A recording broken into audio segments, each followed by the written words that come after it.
Welcome to Technology Brothers, the #1 live show in tech. We are live from the Temple of Technology, the Fortress of Finance, the capital of capital. Today is Friday, February 21st, 2025, and this show starts now. We got an amazing lineup for you today. We got a $1 billion hack, a $40 billion fundraise, and a $2 billion beverage acquisition. We're also talking about Ferrari. We're talking about James Bond. The size gong is going to be coming out a lot today.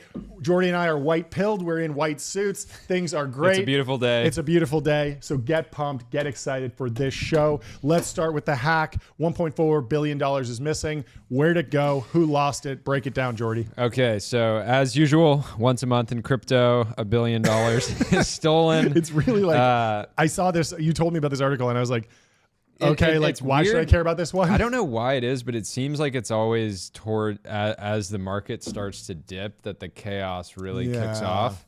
But anyway, so yeah, break it down. For those that are hearing this for the first time, Ethereum is falling at the moment as crypto exchange Bybit confirms a $1.4 billion hack. So this was going down this morning. I woke up around 4:30. I think news was like starting, or there was rumors. Yep. By early this morning, the CEO had confirmed that there was indeed a hack. Okay. Crypto prices are broadly falling Friday, following confirmation that major centralized crypto exchange Bybit was hacked after $1.4 billion worth of tokens were stolen in a hack. And so, the hacks in crypto happen on centralized exchanges. In many ways, those are more rare and that there's more controls put in place. They're more professionalized. A lot of the high-profile hacks have just happened on these sort of DeFi protocols where one person has the keys for a wallet. Yeah, it's more like social engineering, right? Like there was an engineer who had the key to the actual wallet and they clicked on a phishing link. Or they got scammed, or they or a North Korean dev gets pushed some code, etc. Exactly. What happened here? More than $1.4 billion worth of Ethereum and staked Ethereum were withdrawn from Bybit's hot wallet on Friday, and a large chunk of the funds were being sold via decentralized exchanges. So there's actually a graphic of this. I don't know if we have it lined up on the show. Up on the show. But you can scroll down. Basically, this $1.4 billion was stolen and then immediately distributed across hundreds of wallets to be sold off. Sure. And so that's obviously a lot of sell pressure on Ethereum. Yep. Bybit co-founder and CEO Ben Zhou confirmed the attack in a post on X, saying that a planned transfer was manipulated in some way and that the funds were swiped. Yeah, here I'll read these. Bybit ETH multi-sig cold wallet just made a transfer to our warm wallet about an hour ago. It appears that this specific transaction was musked. I don't know what that means. All the signers saw the musked UI, which showed the correct address and URL was from @safe. However, the signing message was about to change. Bybit ETH multi-sig. So I actually don't understand any of that. Do you understand what happened? What does musked mean? I mean, to be clear, he's just sharing sort of like internal. So it's possible this is a typo and it should have said masked. Masked, okay. I actually don't know. Okay.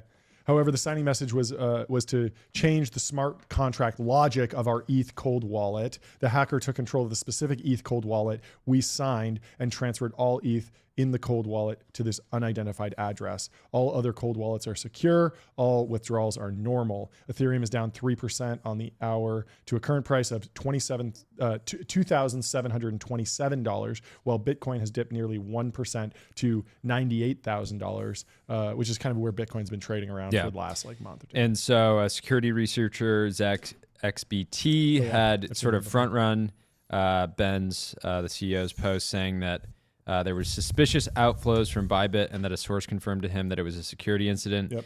And he has since added that the ETH is being split between 39 different addresses as the attacker apparently tries to muddle the flow of funds to make them harder to track. And so some other people had commented that it's very difficult to steal $1.4 billion even in crypto, right? Because how do you have to get those funds if you want to actually use those funds in the real world, unless you're, part of some global crime syndicate, you've got to like get them into a bank account and even that, so a lot of steps to actually get those from. And there used to be services like, what was it, Tornado Cash, where you could kind of put money in and then anonymously withdraw it, and it was very messy. But I believe that was shut down because it was such a money laundering front. It was very controversial because math is illegal now. I don't exactly know where I stand on that. I mostly am just kind of learning the facts on that one. But it is an interesting case. It is crazy. I wonder how much of this will actually be retrieved, because you could imagine there's some sort of expected value calculation of these hackers. They're like, we'll steal 1.4 billion, but we'll send it off all over this place. Even if we just walk away with 100 million, that's great. Totally worth our time. Yeah. Somebody was commenting on X saying the hackers should just take like a couple $100 million as a fee, give the rest back, because they just wouldn't be able to launder it anyways. So the CEO's come out and said Bybit is solvent even if the hack loss is not recovered. All of client assets are one-to-one backed, and we can cover the loss. And so ultimately, like, this could be a scenario where I don't know what kind of scale Bybit has, but if they have to basically use equity to backstop this $1.4 billion, I mean, really, ultimately damaging to all the shareholders, but at the same time that the shareholders should have responsibility for the security and safety of the assets. And so if they come out and say, your funds aren't safe on Bybit, they basically wouldn't have a viable business anymore unless people just forgot that their assets were on there. So it'll be interesting to see where this goes, and if they can track people down. I'm sure CoffeeZilla is staying busy, but let's move on to a $40 billion fundraise that's currently going on, led by Brett Adcock for Figure AI, the humanoid robotics company. The size lord himself. He is a size lord. He has been raising the stakes endlessly. And I'll give you a little background on some of his history here. Sam Parr broke it down when he did a pod with Brett Adcock. He first sold a hiring software company called Vettery for $100 million. Then he taught himself about flying, and he built Archer, basically an electric helicopter for short commutes. He took that company public, SPAC'd it, and I think it's one of the few hard tech SPACs that's actually kind of sustained. It hasn't gone down 90%. I mean, let's look it up on public. And then he made it's down 8% today. So. But how is it since like the SPAC launch? I mean, it's still up. It's up 25% month over month. I bet some of this is based on what's going on at Figure, because totally. I'm sure the SPAC investors are, hey, this guy's profile is getting raised. Saying, they're going to put the robots in the planes when the planes ship. How do you think those humanoids are going to get around? They're going to need archers. Dude, this is a huge narrative violation. It's up dramatically from the SPAC. What's the market cap? In 2021, when it's SPAC'd, it came out at 600 million. Okay. It's now at almost 5 billion. Wow.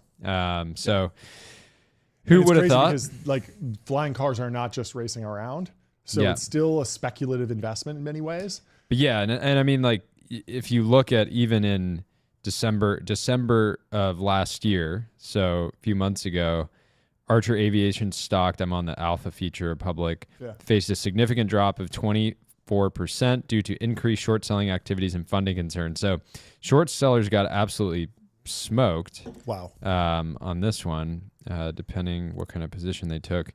So he built Figure. He raised $650 million from Bezos, NVIDIA, and OpenAI. And now most recently, he has a new thing called Cover, which makes X-ray-like cameras that can detect if someone's bringing weapons into schools or stadiums. Yeah. So he's gotten into kind of like the flock safety market a little bit. He's been a character in Silicon Valley for a while.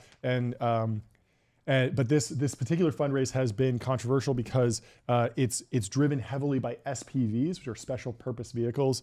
I'm sure you've dealt with these. But Natasha Mascarenas over at The Information has a breakdown of what's going on. So let's read through that. This is, I think, slide 3 now. Yeah, there we go. SPVs are circling robotics startups' $40 billion valuation funding round.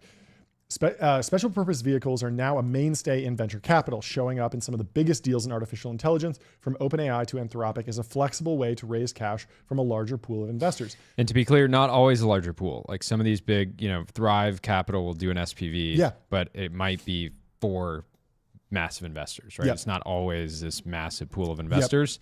In the case of Figure, it seems like this is basically being marketed to retail. Oh, right? interesting. I didn't. I know mean, that. not actually Yeah. marketed to retail, but more marketed so more broadly. Hey, we got a $200 million allocation. Like Yeah. we're going to bring in, 50 people to But fulfill it. can you steel man why a fund that has, $3 billion under management in an active growth fund would want to do an SPV when a company, one of their growth stage portfolio companies, is raising $20 billion?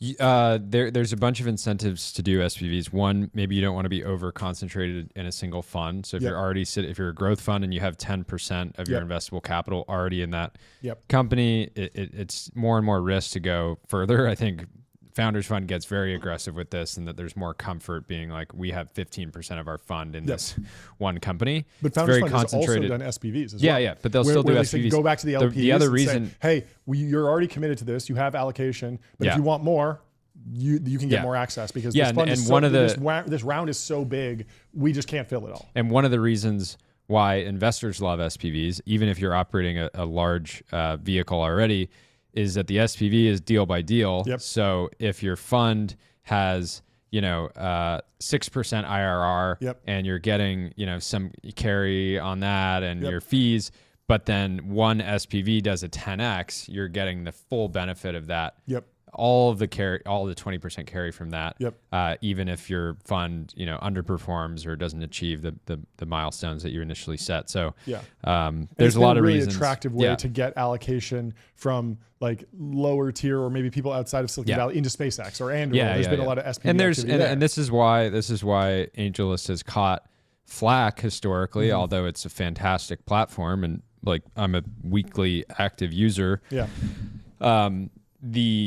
But there's managers on there that are, and people that have gotten tremendously wealthy from having one good investment and like 30, losers basically. And so there's, it can end up being over aligned to the manager of the SPV. And the same thing happens in real estate. It happens in every sort of asset class. Anything where there's a promote. There's a funny post, maybe Will posted this, something about, there's more in common with an SPV promoter and a club promoter than traditional venture capital. I'll read some of this and then I'm going to get your take.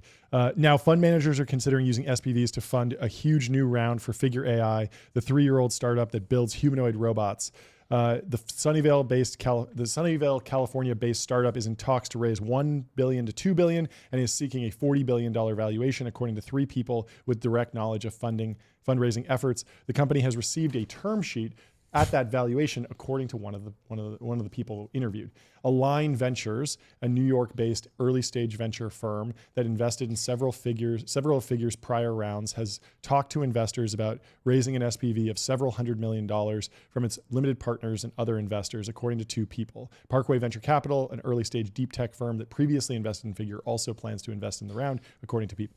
What do you think? The whole thing, they have a term sheet here. Term sheets.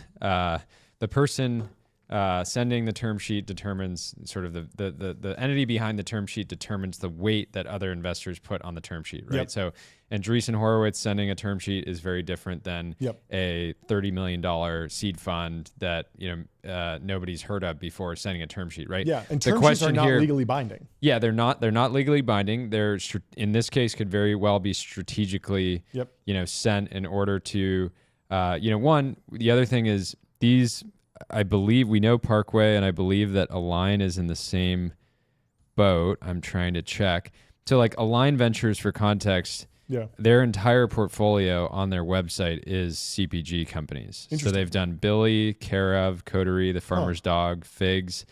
So when traditional institutional venture capitals look at, hearing that Figure got a term sheet, and then they go to the fund's portfolio and they're like, wait, this company doesn't have a public deep tech investment. That term sheet, the reason that this round has been memed a little bit is because it's hard to take a term sheet from Align super seriously. It's unclear that they would be able to pull together the capital to do $300 million, much less $1 billion investment, right? Even if they're super excited about it. So Parkway, I'm pulling up Parkway Venture Capital as well. it sounds like they were in figure already. And so the other thing is that Parkway, if they have a big position in figures even last round, they have a huge incentive to mark up their position and just get more capital into the company. The other thing is if Brett is hyper fixated on valuation, which around like this tends to mean, right? There's no real reason that this is a $40 billion company. You could argue that doing one on 10 billion would still be a little bit too hot given their traction, right? They haven't released a lot, but Parkway still has an incentive to tell their initial investors, look, you got a 20x on your investment in however many months, and there's so much heat. Brett also has, a SPAC that's doing well right now in the public markets, and so maybe they're saying there's some floor to Brett, the Adcock, sort of, deep tech machine. Yeah. I mean, the guy's good at fundraising and keeping the share price up and delivering. Yeah, and the thing that the shareholder promises. We talked about this. I think it was off air. I'm curious what Adcock's game plan is because it does feel like in the environment right now, Figure could SPAC. Yep. But it certainly wouldn't go out at 40. And if it did, maybe it could go out at 40, but I don't think that's a price that it would be able to sustain. And so what is it's hard to tell because it's not like the valuation would not be driven by their fundamentals, earnings per share beats or whatever. It's just, and Archer's lost, burned almost $500 million last year. Yeah. And so there's been, there had been concerns of sort of how long can they keep that up, spending $1 million a day with no revenue. $1 million a day. Wow. More than $1 million a day. Yeah, that's a lot. Yeah. And I mean, the Steelman here for like the revenue line on public for Archer is a dash. Like there's no revenue. There's but no that makes revenue. sense. They're just R&D right now. And Brett would say, hey, look, how long did it take Tesla to start making real money? Took a long time, right? Yeah. I don't know how Archer tracks against that timeline perfectly, but and to be clear, we love robots. Yep. I wanna have an army of robot podcast, producers that Ben controls. We got 50 different camera angles. Everybody should want Figure to win, but it's totally fair to have a few questions about why is it getting priced more than Ford Motors? It's crazy. Why is it getting priced 4 times Rivian? Yep. Right. When you actually think about almost double Anduril. Why is it almost double Anduril? When Anduril has $1 billion of revenue and just took a $22 billion contract from IVAS. Yeah, and some of the best fundraisers ever. Right. So. Look, it's hard for me to every see tier one VC in the Valley. Yeah. But there is an interesting question. Like, Align Ventures, people are saying Parkway Venture Capital. These are not typical, like huge growth stage, deep tech funds. But I think there's an interesting idea of like, why did this round come together the way it did? Well, think about the other funds that might do a deal like this and think about their conflicts. Yeah. Are they in an Elon company? Because Elon's working on humanoids, and if you're in X, like Andreessen is, or you're in Sequoia's in X, if you're in SpaceX, if you're in Neuralink, Boring Company, and you say, hey Elon, we're going to go and fund a direct competitor to the Tesla Optimus, even if your venture fund is not a Tesla shareholder, Elon might say, hey, what, like, come on, like I thought we were on the same team here. Yeah, I'm building the Elon companies. And you're in one of those Elon companies, you benefit from everything that I do. Why are you funding a competitor of mine? And so I think it's interesting. Like it is like very impressive that Brett has been able to put together as much money as he had competing with Elon, because like the famous quote is like, never bet against Elon. And Elon said, hey, I'm doing the humanoid robot thing. And that typically means you don't want to be the guy who's going up against Elon. What Brett is doing is very impressive. Yeah. Anybody, like, he's going to have detractors. Anytime you have somebody rocket to this level of success, he's going to have detractors. There's ways that you can, try to dissect what he's doing. The Parkway, the GP over at Parkway, who's presumably the one that sent the term sheet, has been on the board of Figure since May of 2023. So, if he's, it all comes down to, again, until the round closes, it's all marketing as far as I'm concerned. Totally. And we saw this. It's like Stargate. We saw this with Stargate. We also saw this with the Bolt, Ryan Breslow. Yep. When he came out and he said, I have, a new investment coming in. Yep. And then the thing is it's hard to fake a $1 billion investment because, I've raised SPVs before. I don't know if you've done SPVs. Yep. It's hard to fill and like filling a $400 million investment. I actually don't believe that, major New York City investment banks would be able to fill a $300 million SPV into figure at $40 billion. That's IPO money. Yeah. They wouldn't be able to fill that at $40 billion. Yeah. I bet you they could at 5. Yeah, probably. But saying that, I think that's a very good point. And so Jesse over at Parkway would love to talk to him and kind of hear his plans for this. If he has some, ridiculous capital network that is more risk on than some of them than so it's good. Anyway, so there's a lot of questions here that I think are fair. I'm always in favor of high risk investments into deep tech. Yeah. But this is this is kind of, if a VC is making an investment that doesn't make you uncomfortable, like, are they really doing venture capital? Yeah. Like, this is venture capital. This for sure. feels like a venture bet. Yeah. Where it's like, if it works, the bet is that he's going to beat Elon Musk and then deliver humanoid robots, an entirely new technology that will scale to millions of these robots. Like, it will be a $1 trillion company if it works. The thing is it would still be a high risk venture bet at $10 billion, right? For sure. Because you'd say like, look, this company is going to take, with Rivian, Rivian to me is a like fairly decent comp in that it's competing with Elon, hard tech, manufacturing intensive, low margin, right? Like everybody's like, you have to realize that Brett is competing with Unitree, which is a Chinese company, which we've talked about this before. Other Chinese companies have shown we will sell a product at a loss for as long as it takes to own this market. Yeah. So is Brett going to have margin when I completely agree with this. And so there's a lot of even though this is clearly like the most futuristic technologies, this stuff we've literally seen in sci-fi movies. Yeah, well, since we were kids, the other thing it doesn't necessarily mean that there's a network effect and high margins, right? Those two things can be separate. Totally. We can get something that's an incredible, amazing, clearly we're the future, and it's like straight out of sci-fi, and it can be a mediocre business. Yeah, and then there's the whole other side of this, which is, are bipedal robots even the robot form factor that is going to dominate, right? Is it going to dominate the factory floor? Factory floors are flat, right? We talked about Would it make more sense to have a, robot that is attached to a wire, so it's powered, can roll on wheels, and it can lift extremely heavy things, right? Imagine you're the founder of Boston Dynamics looking at this. And you're just like, I've been grinding on this for 20 years. I built so much stuff, and I've never been able to really like pop the stock in a meaningful way. Like I got bought by Hyundai, Dynamics, and then I got bought by Google, and I got traded around, and like my baby has just never had its day in the sun. And he's not Brett. Clearly incredible technologist. You're not that guy, pal. You're not that guy. Literally, because the Boston Dynamics demos, like they're clearly on the cutting edge. They're state of the art. They're frontier. One thing I do believe.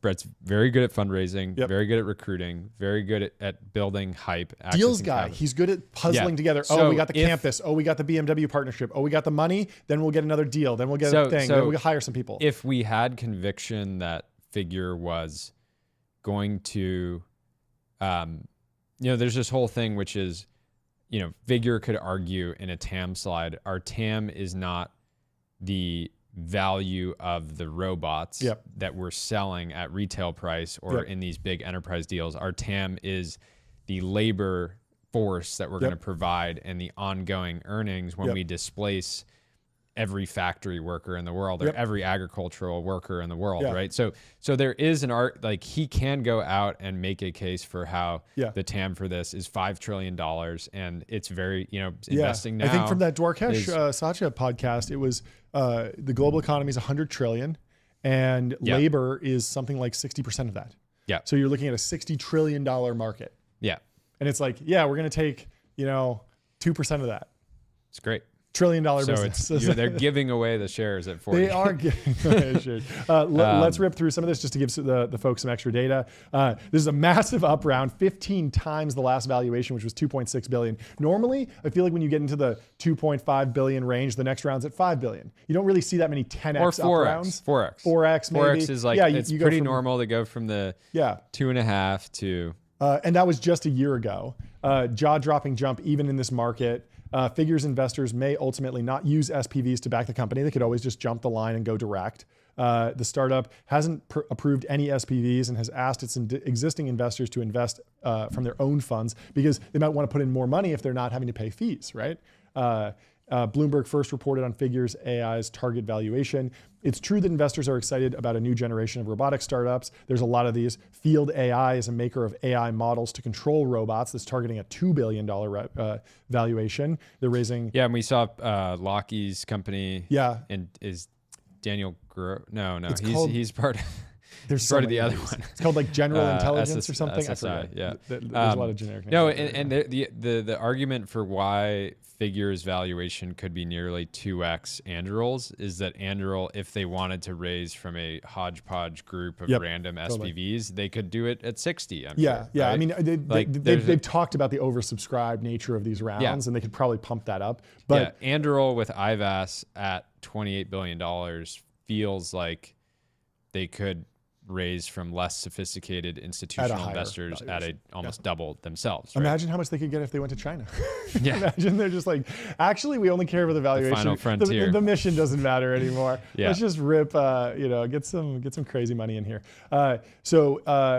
They on Thursday, Figure AI unveiled Helix, a model developed internally that enables robots to perform more complicated tasks. There was this video demo, very cool. They've partnered with OpenAI, so you can talk to it, and they're using like the speech recognition and the chat GPT stuff to kind of act as an interface to the instruction set. It's already raised $745 million from investors, including Microsoft, OpenAI, and NVIDIA, real murderer's row of corporates and strategics, which I think he's really, really good at doing. And it has big plans. They've hired more than 200 people for an engineering and AI hardware team, according to documents created by an SPV manager. The company is projecting it will build up to 100,000 robots over the next 4 years, according to the same materials and two of the people. The company secured BMW as a first customer. None of those plans explain why investors think the company is worth $40 billion. For context. Yeah, and to give some context, if they're selling these robots at $100,000 a pop, which feels low given that's generally the price point that Unitree sells at, you can go buy a Unitree robot for around 6 figures. That's $10 billion of revenue. Yep. So if Brett is saying, I want you to give me I want you to basically give me a 5x, 4x on my forward revenue on my 2029 forward revenue. It still feels crazy. It is crazy because so that revenue multiple of like 60x revenue, 40x revenue, that's not crazy in AI. Like Anthropic is raising at 58 billion, but they have $1 billion in ARR. Yeah. And so, but it's now. They have that ARR now. And so, and the other thing from a pricing standpoint is, didn't Satya buy half of OpenAI for like 10 billion? Like not even. Yeah, I don't know. No, I don't think half, but certainly like a third or something like that. And so let's go to some reactions on the timeline to break this down. We got Luke Metro over at Anduril. He says, Brett Adcock is shaping up to be the best fundraiser since Adam Newman. Amazon.com, and this is from back in 2024, in February, almost a year ago today. Amazon.com founder Jeff Bezos, NVIDIA, and other big technology names are investing in startup Figure AI that builds human-like robots, Bloomberg News reported Friday, citing people with the knowledge. They're backed by OpenAI and Microsoft. Sama can win when he gets 7 trillion. And so people have been talking about Brett Adcock's amazing fundraising abilities for a long time. You had a post about it, which is in here. It took the Ford Motor Company 115 years to reach a $40 billion market cap. Brett Adcock did it in just 3 years with Figure. Can we finally stop glazing Henry Ford now? Senra probably saw this. And if he didn't know that I was joking, he probably had an aneurysm. Yeah, of course. Do not disrespect Henry Ford. I was obviously joking here. Yeah, the markets are crazy. I think they both deserve respect. Yep. And, the title of, Henry Ford is like a historic entrepreneurial goat, right? One of the greatest to ever do it. And Brett could be that guy. Brett could. It's but just he's got too a lot. early. He's got like 20 Right now, years. he's NBA prospect, potential rookie of the year if he can start delivering these robots.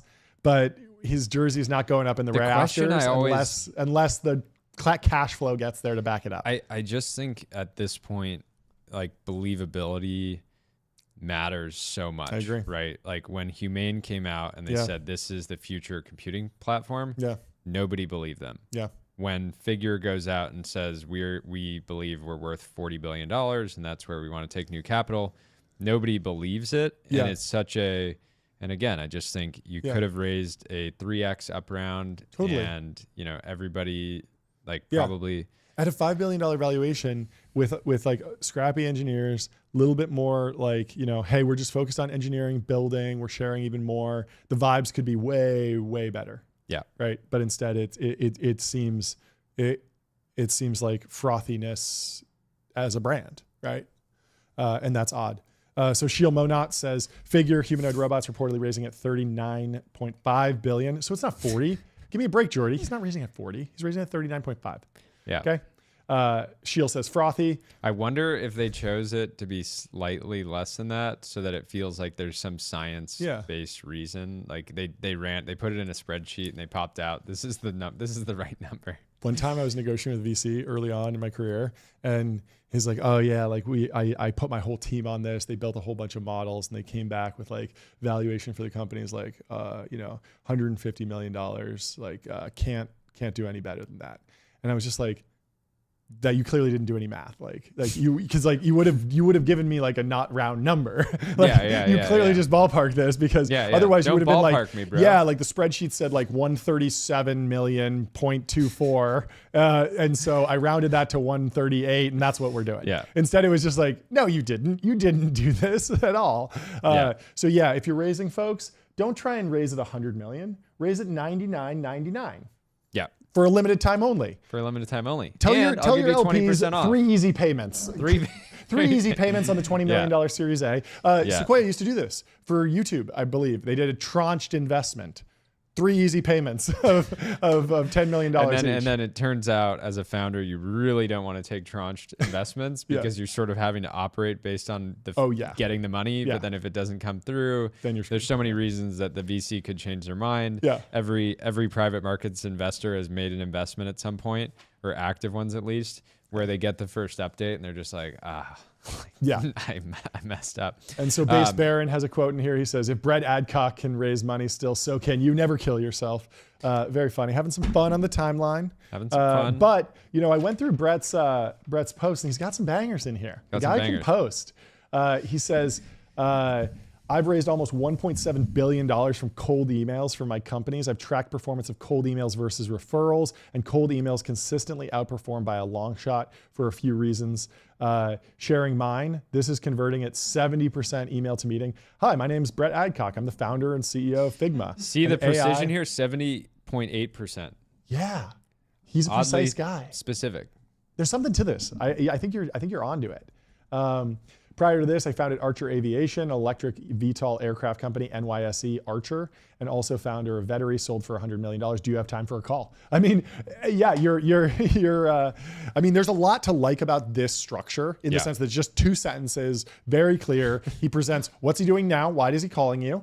And what has he done in the past? Very concisely. And so even if you're someone newer in your career, you could easily say, prior to this, I built a startup, raised $1 million, and studied engineering at this school. Do you have time for a call? That's way better than ChatGPT, paragraphs, like all that junk. And so, obviously, if you didn't sell a company for $100 million, probably going to have a lower conversion rate here, but you can still adopt a lot of this. Which I thought was cool. He had another crossover with a good friend of the pod, Theo. Did you see this one? Wait, did I miss the? Did we miss the Ben follow up there? Oh, this is really good. Do you know Ben? Ben, another friend of the pod. Okay. says, tried it, doesn't work. And he sends an email from him, Ben, saying, Jim, my name is Brett Adcock, and I'm the founder CEO of Figure, an AI robotics company building a general. And then Jim responds, you are not Brett Adcock. Your profile clearly says that your name is Ben. Please remove me from your mailing list immediately. So having some more fun on the timeline. And then we got Theo. Yeah, Theo's in the game. Crossover of the century. He says, company ideas are worthless. Execution is king. This is from Brett Adcock, posting some wisdom on the timeline. He says, in the limit, the pace of technological progress is the only competitive advantage. How to stop overthinking strategy and execute like the top 1%. He drops a thread. He's been a bit of a thread boy throughout 2024, but he grinded his whole account way up. And now whenever he posts a new robotics video, instant virality. And I'm sure he had a great team working on this with him. Powerful. Kyle Kashuv says, hey, John H. Theo, this is your bit. And Theo says some interesting ideas he's got there, because Theo was all on the ideas guy train for a while. And, he's trying to coin it. The problem is, Theo, you didn't coin a phrase. Yeah. You didn't really break through with that concept. Guy. Yeah. Idea guy was a phrase before Theo. Theo was doing some really great foundational work on what the value of being an ideas guy was. He coined business magic. Magic is real. Okay. He did a good job of that with Invest Like the Best. Yeah. I liked his episode there. He's just got to go a little bit deeper into it and really push, I think. But he'll get there. Let's see what Apple Intelligence thinks. Yeah. So this is a great way to close out. Brett obviously working extremely hard. He needs rest. He's been using an 8 Sleep temperature controlled mattress the last 2 nights, seeing 40% plus in my REM SWS hours. Stephen Burkholder says, keep us posted on the long term. And Mateo from 8 Sleep chimes in and says, in the meanwhile, check out 1,000 reviews about us here. And that takes us to our first promoted post from 8 Sleep. Boom. That was smooth, John. Smooth. That was good. The founder we're talking about is sleeping on 8 Sleep. It's an 8 Sleep ad. Let's go. But we have an update. Somebody in the chat yesterday was asking, Jordy was wearing an 8 Sleep hat. Can you get an 8 Sleep hat? And yes, you can. They don't just throw them into every order, but if you order with our code and send it to us, we'll send it to the team. Send us a screenshot of the order. It's we will make sure that one of these TBPN, I think. And if you order an 8 Sleep, they will send you a hat if you order through our code. So have fun with that. Send us a screenshot. And what's your sleep score at today? I've been putting up crazy numbers. Crazy numbers? I've been putting up crazy numbers. Let's see what I'm at. I got a 98 last night. 98. My routine I got a 91. Was my routine was not good, 62%. But I did put up 7 hours and 10 minutes. Pretty good. Pretty happy with that. Quality was 100%. Feeling good. This week, my average bedtime was 8:46. My average wake up was 4:54. You send me texts being like, I'm going to bed for the night at like 8. It's great. Yeah. And you're like, stop texting. I try to turn off my phone. It's good. Yeah. It's key. Getting to bed early makes it so easy to wake up early. That's the whole secret. It's not more alarms. It's just get to bed early. Fall asleep quickly. Yeah. And that's what the 8 Sleep helps you do. Yeah. Anyway. I don't. The other thing with the 8 Sleep is, like, to me, the best, like the functionality that I genuinely love the most, because living in Malibu every single night, the temperature drops. Oh, yeah. It's not too cold. It's not too hot. It's just nice. But the feature that I actually love, and I feel a little bit soft for saying this, is the way that it warms your bed as you're waking up. It makes it so easy to get out of bed because I'm already warm. The worst is you wake up, you're cold. And you want to stay in. And you want to stay in bed. I don't want to stay in. I'm ready to go. Yeah. Well, you know another way to jolt yourself out of bed, Jordy? With a cold Celsius or Alani Nu. And that takes us to our next story. Banger acquisition. Where's the gong, John? Yeah, we need a bunch of gong hits for the $1 billion hack. I don't know if we ring size gong for that, but it is big. The $40 billion fundraise from Figure, and the $2 billion acquisition from Celsius of Alani Nu. It's Friday. This is a fascinating story. Very few CPG companies get bought for these big of numbers. I've operated in CPG. You've obviously know a lot of folks in CPG have invested in companies and stuff. And so we're breaking it down. Celsius has agreed to purchase Alani Nu for $1.8 billion. It's in the front page of the Wall Street Journal business section today. So we'll read through a little bit of that. Celsius to acquire rival maker of energy drinks. Energy drink maker Celsius is paying $1.8 billion to buy rival Alani Nu, a brand that has been propelled by social media influencers and pitched itself as a low-cal fitness aid. Celsius is expected to pay a combination of cash and stock, the company said. The deal, which includes a net purchase price of $1.65 billion and $150 million in tax assets, is Celsius's largest acquisition since it was founded 2 decades ago. And I'd love for you to pull up on public.com what is the Celsius stock doing around this acquisition, because I want to know, what does the market think about this? Celsius had a market value of roughly $6 billion after its shares closed down 2.15%.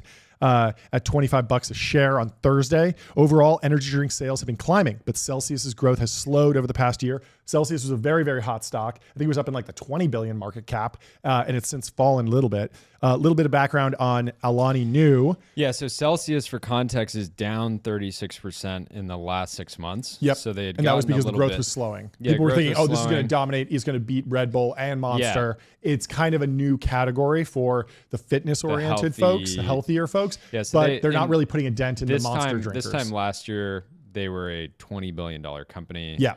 They're way down. 20 billion, wow. Yeah. Way down at 6%. Yep. And it seems that once you get to true scale as an energy drink, they're just fantastic businesses. Totally. Monster's still sitting at $40 billion. Yeah. Red Bull's private, held, but in the tens of billions for sure. Yeah. Yeah. And so Alani Nu was started in 2018 by fitness influencer Katie Hearn. Monster is getting a 25x EBITDA multiple. Yeah. In the and they markets. also bought Bang Energy out of bankruptcy for like 1x sales, around $1 billion. Yeah. So they picked up that asset as well. And so there's just a bunch of huge players now. It's Celsius, Monster, and Red Bull. But there's obviously a lot of other. Ghost Energy is doing a bunch of big deals. There's a lot of energy drinks going out. And I love them. I drink Celsius pretty much every show now. And we're big Guayaquil fans. We're big fans of yerba mate. Huberman's in the game. He's got a yerba mate product that I personally like a lot. And yeah, low calorie, high caffeine, kicks you in the face, gets you out of bed. You're not going to be in your 8 sleep all day when you got, that's for sure. When you're replacing your blood with Celsius. Anyway, so Alani Nu sells energy drinks, supplements, and protein drinks. The Louisville, Kentucky company has built its brand largely through partnerships with influencers like Kim Kardashian, Paris Hilton, and Addison Rae. So they got heavy hitters. Celsius markets its sugar-free caffeinated drinks as a healthy alternative to full sugar energy drinks and sodas, and claims its products can help burn body fat, which is a claim that you can make if you have more than 100 grams of caffeine. And it's a structure and function claim, not a medical claim. So you're not regulated as a drug. You're regulated as a nutritional supplement at that point. Which is wild. So Drew Fallon had a great breakdown. We'll pull up this little thread he posted. He says, the latest deal in an absolutely scorching hot energy drink market. Let's break down the deal. Celsius has had an extraordinary run over the last decade, particularly with a huge run up in 2023. However, growth slowed in Q4 2024. Revenues were about the same level as Q2 2023. The stock had been priced to perfection, so it's drawn down about 60% in the last year. Alani Nu was founded. I don't know about perfection if it's down. It's down. It was priced for perfection. Like at $20 billion, they were like, the market was pricing like they're going to beat Red Bull. They're going to beat Monster. It's going to be everywhere. Celsius is the next amazing, perfect thing. And of course, they couldn't live up to that. And so the stock has since drawn down. So Alani Nu did around $600 million in sales with $70 million in net income in 2024, started in 2018. So 6 years later, they're throwing off $70 million in net income. That's such a narrative violation because many beverage companies never get escape losing money through acquisition.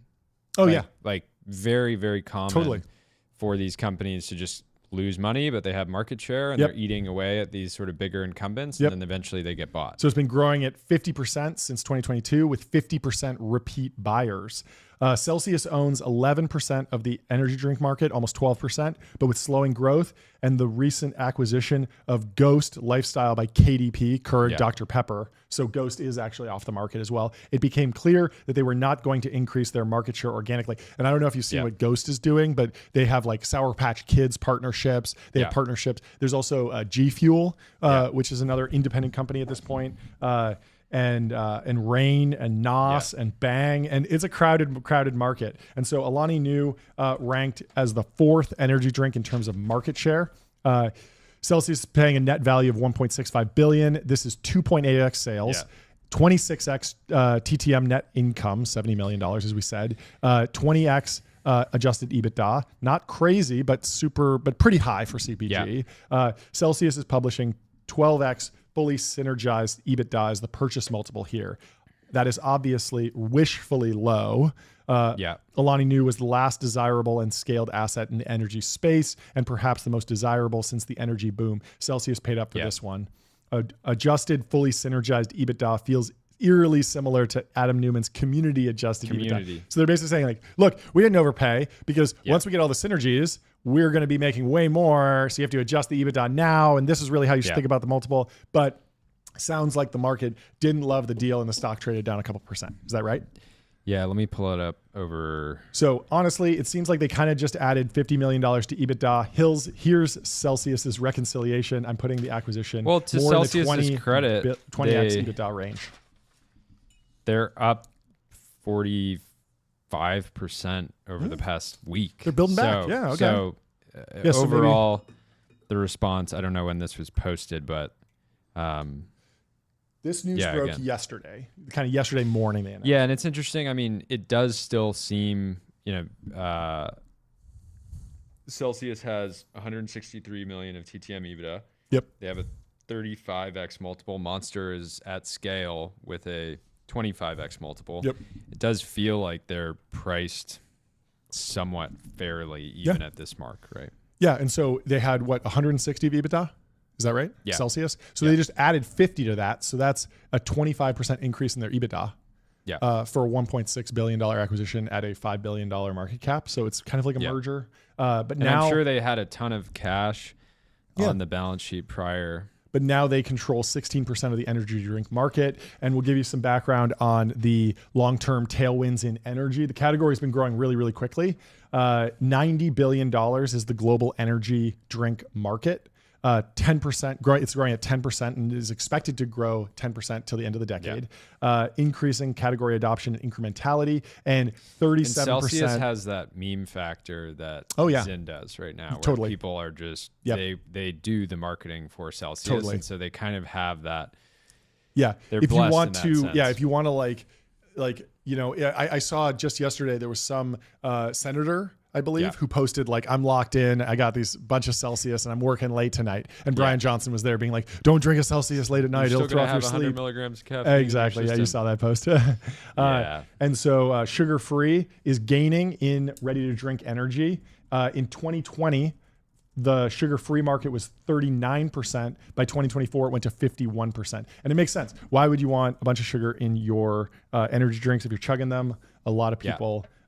although you've been saying for a while sugar might be making a comeback, it's probably not going to make a comeback in the form of high fructose corn syrup, but maybe the next wave. I feel like the energy drink market will continue to turn over. There will continue to be new entrants. That's actually one of the reasons I like these. We drink a lot of Matina from Huberman, but these are just regular agave or organic agave syrup, which that's great. I'm cool with. I like the boost. Yeah. It seems like the main thing you want to stay away from is like the highly processed sugars. Yeah. And so you can go natural sugar or you can go sugar-free. It kind of just depends on your diet and your goals. And so this really provides a platform for Celsius to go after and capture beverage trends in the category. Celsius markets its sugar-free caffeinated drinks as a healthy alternative to full sugar energy drinks and sodas. Although, of course, Red Bull has a sugar-free. Monster has that zero white one that everyone likes. But there's still some value to being a brand that stands for sugar-free. And that's the initial value prop, as opposed to needing to get the Diet Coke product of the particular brand.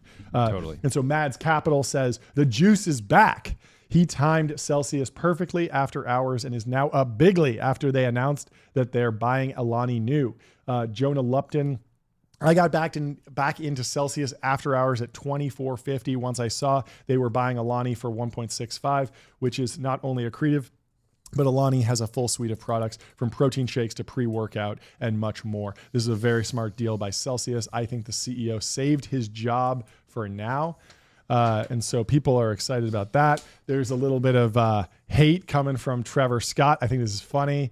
Celsius acquiring Alani Nu, which is essentially the new Celsius, 12x post synergies, 19x pre synergies, including tax assets.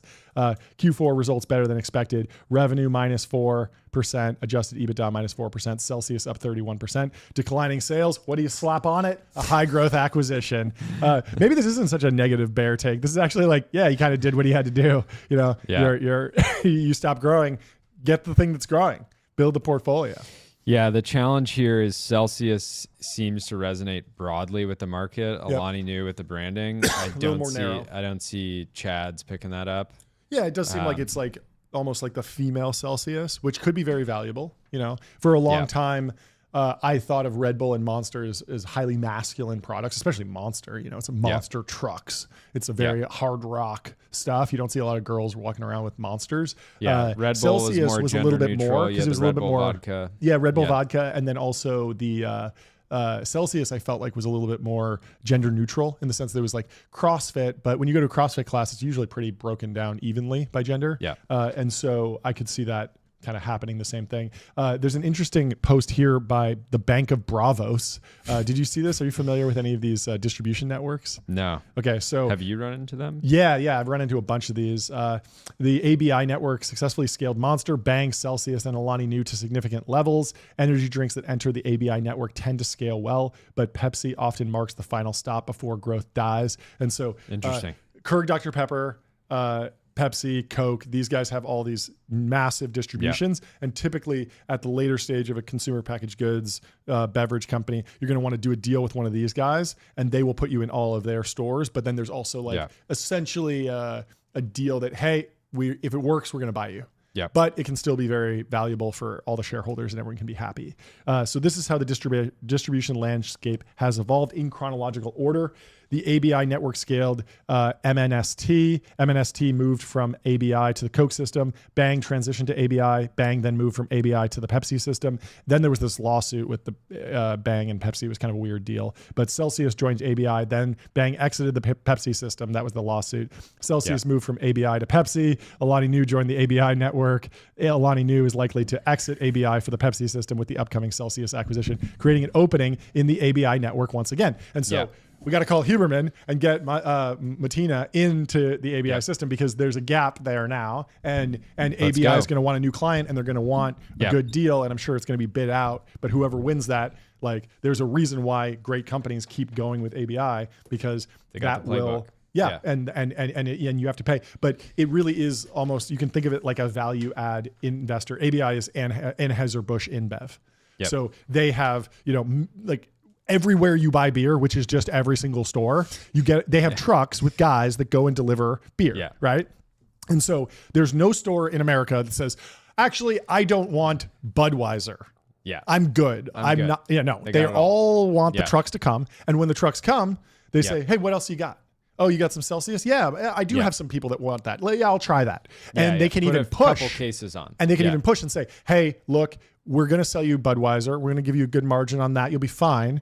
But we want you to test this new thing. Yeah. Take the leap of faith with us. Yeah. And you're going to get a keystone margin, which is 50% on this new product. You're going to get better margins than you do on the commoditized like Budweiser product. Yeah.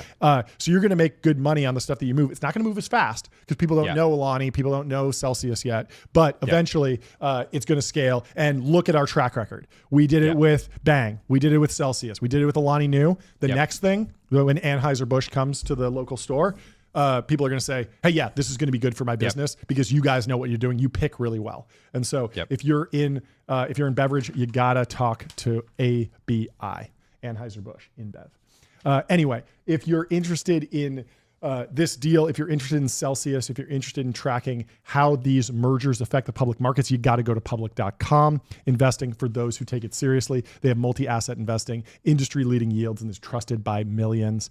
You've seen Jordy pull up all the stats on Public. They have a very cool alpha product that uses AI and ChatGPT to pull in extra context. They have great charts. They have advanced charts, simple charts. It's a great product. So that's where you should be looking for everything related to financial assets. And we have a post from the co-CEO and founder, Leaf, good buddy of ours. He says, he's posting a screenshot from the Wall Street Journal. Treasury direct to bond buyers, moving your money could take a year. There's a huge, it's really, really hard because a lot of people went into Treasury direct because they were like, I want these great yields when interest rates went up. Yeah. And now it's hard to get out just because it's a legacy government system. But with public, he says, luckily you don't have to deal with this because we just revamped our Treasury account. You deposit, earn yield, you build or pick a ladder and take your money out whenever you like. It was because a crazy, it was a crazy moment when people were going to the Treasury Direct website, and it felt like this DMV style interface.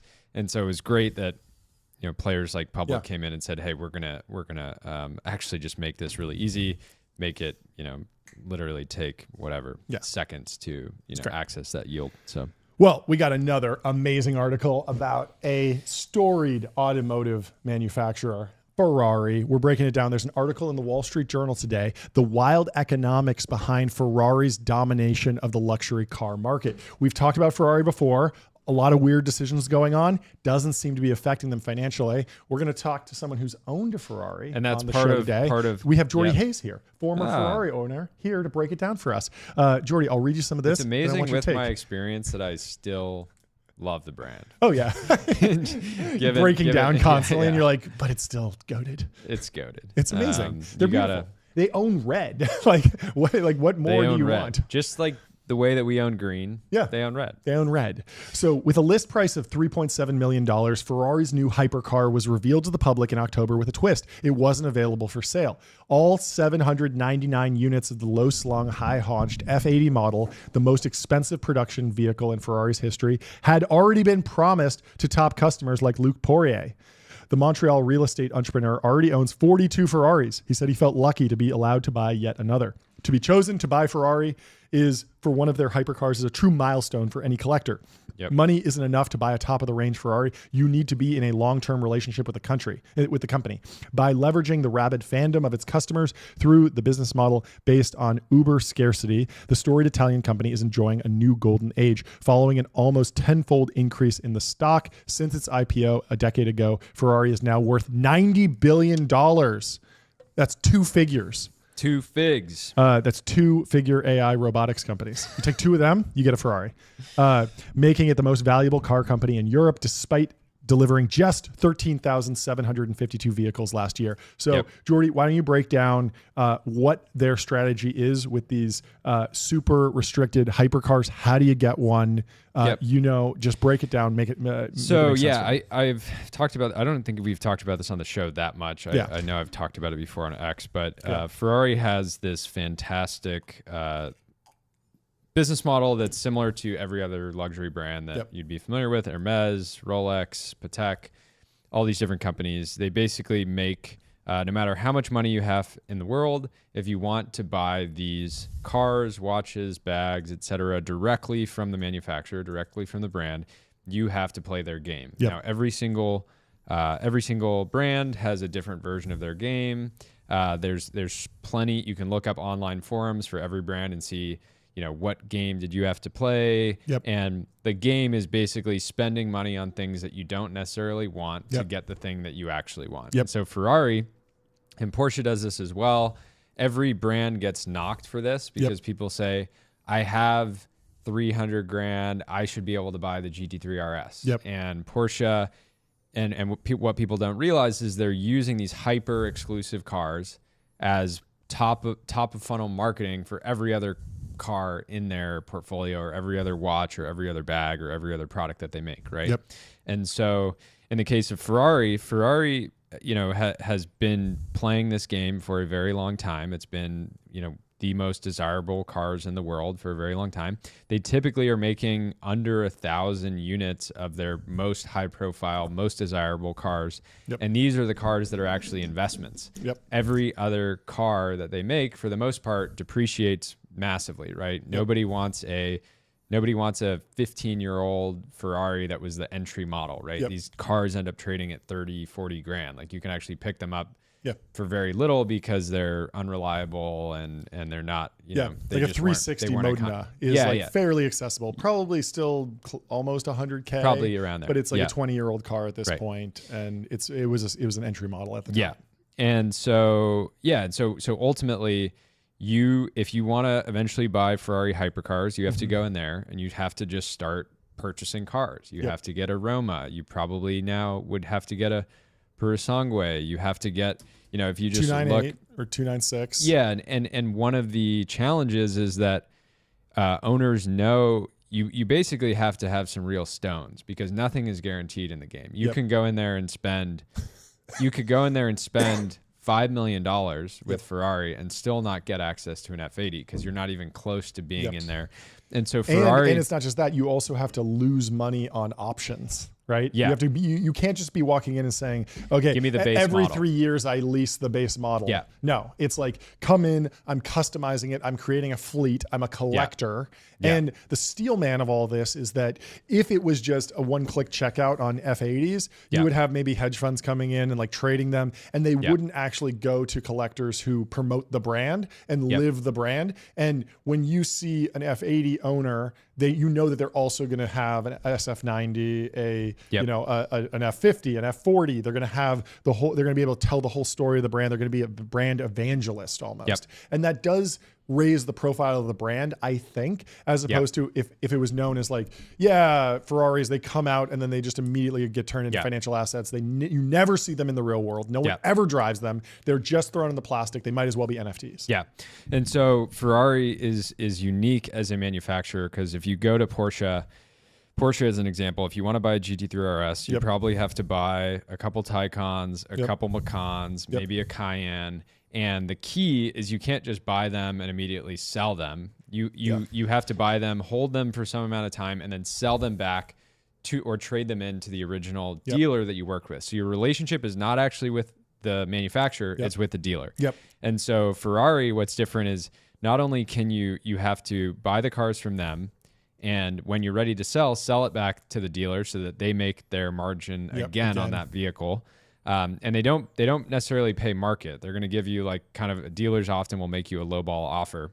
And so what's funny about Ferrari is they actually basically consider you to basically just be the custodian of that vehicle. So you can't even take your entry-level Ferrari and make it pink and do donuts in it. They will come after you. They'll sue you. There's a history of Ferrari suing their own customers, which is like unheard of, right? All traditional business advice is don't sue your customers. It just ends up, you know. And this is the opposite of Lamborghini, right? Yeah, Lamborghini is like much more, kind of like wrap them, do whatever you want, shoot. You know, there's that guy who got in trouble for like shooting that was like illegal. Yeah, but that wasn't with Lamborghini. I don't think Lamborghini had a problem with it. They're like, the law enforcement had an issue with it. You put off-road tires on it? Maybe we'll just make a production version of that. Yeah. And so Ferrari,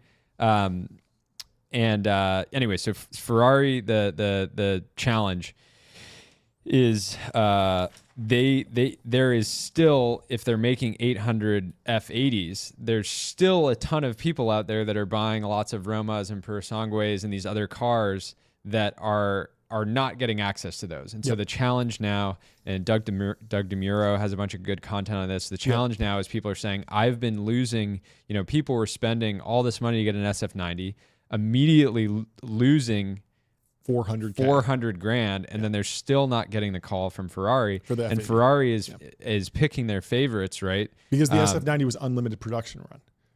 So it was still hard to get-ish, but at the moment in 2021, interest rates were low. There's a lot more appetite to buy these crazy cars when you're getting a 3% interest. And now rate I listened to a call-in on it was maybe like Dave Ramsey or something, but someone bought an SF90 to kind of flex, and they had financed it, and the payment was I think like $20K a month, and the guy had a business that was like making $20K a month, stopped making so much money. And he was like, it's important to my like brand, my personal brand for this company that I have a sports car. And so don't want to be in those businesses. Can't make the payment.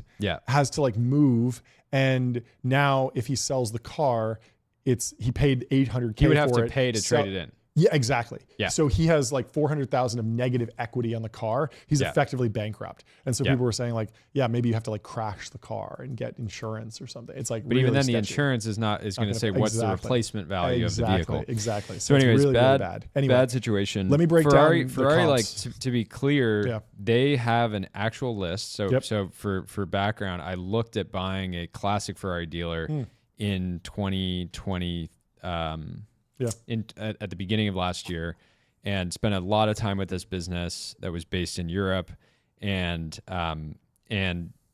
ultimately got to a point where the business was sitting on so much inventory. In the acquisition, you would have to absorb that inventory. And the Ferrari market last year was dipping on a lot of their classic models because there's not the same level of demand. Totally. So anyways, the whole, like there's an entire Ferrari economy, both the direct, dealer, customer, but then also the secondary market, which is, they all play into each other. Yeah. So don't buy a Ferrari. Don't buy a Ferrari dealership.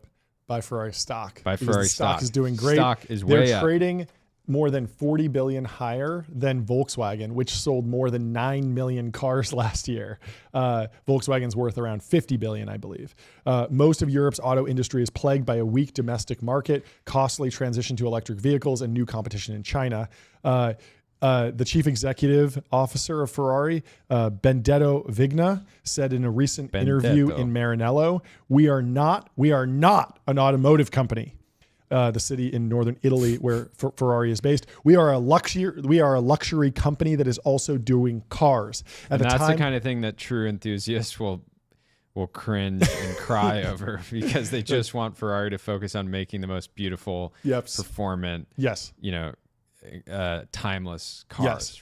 Yes. With driver engagement and manual transmissions and naturally aspirated engines. And Ferrari's definitely moved away from that. And it's a real risk, right? If you're a Porsche enthusiast, you can go get a manual 911T, not the ST or the ST or the Touring, or a GT3. They really are, and you can get into the brand at 120, 130K, something like that. Yeah. And I mean, there's even other entry points with things like the Cayman and the Boxster. So, it's kind of like the baby 911 to get you in, and you get a little bit older one of those, and all of a sudden you're in the brand for 30K, 50K. And Ferrari just doesn't have that. But, it does lead it to be a more luxurious brand. Like you think of Ferrari as a cut above Porsche. And that's just the case. Yeah. And so at the time of Ferrari's IPO in 2015, many analysts were skeptical that a luxury business model would work for a car maker. The former CEO used to draw comparisons with Hermès, a parallel now widely accepted. The French fashion house limits supply of its coveted Birkin bags, leading to wait lists at its stores and a huge resale market. As the same deal at Hermès. You need to buy a lot of things before you're invited to buy a Birkin, and they're very, very highly coveted. Customers buy all manner of other Hermès baubles to move up the list. Ferrari's blossoming into a luxury leader has restored the fortunes of founder Enzo Ferrari's son, Piero Ferrari, and Italy's Agnelli family, which took control of the company decades ago through its Fiat brand. In the IPO, both families retained stakes that are now worth billions of dollars.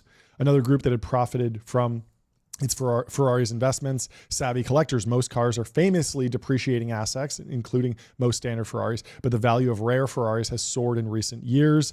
LaFerrari is up at 3.4 million. According to Haggerty, a specialist auto insurer based in Traverse City, when the model was released in 2013, they only made 499 of them. Now, they might have made a few more. That's the thing with Ferrari. You never really know. And then they do special editions and they make a couple more. But still, very limited production run. And it was sold before options at 1.4 million. Now it's up at 3.8. So, fantastic ROI. And so the Ferrari customer who's buying these more standard Ferraris, these mass-produced Ferraris, accepting that they're going to take a loss on them, is betting that they're going to get access to these premier cars that will then make them money if they hold them. But now the challenge is they've sold so many of the standard cars to people that were anticipating being able to get into that coveted top customer group that gets access to these cars.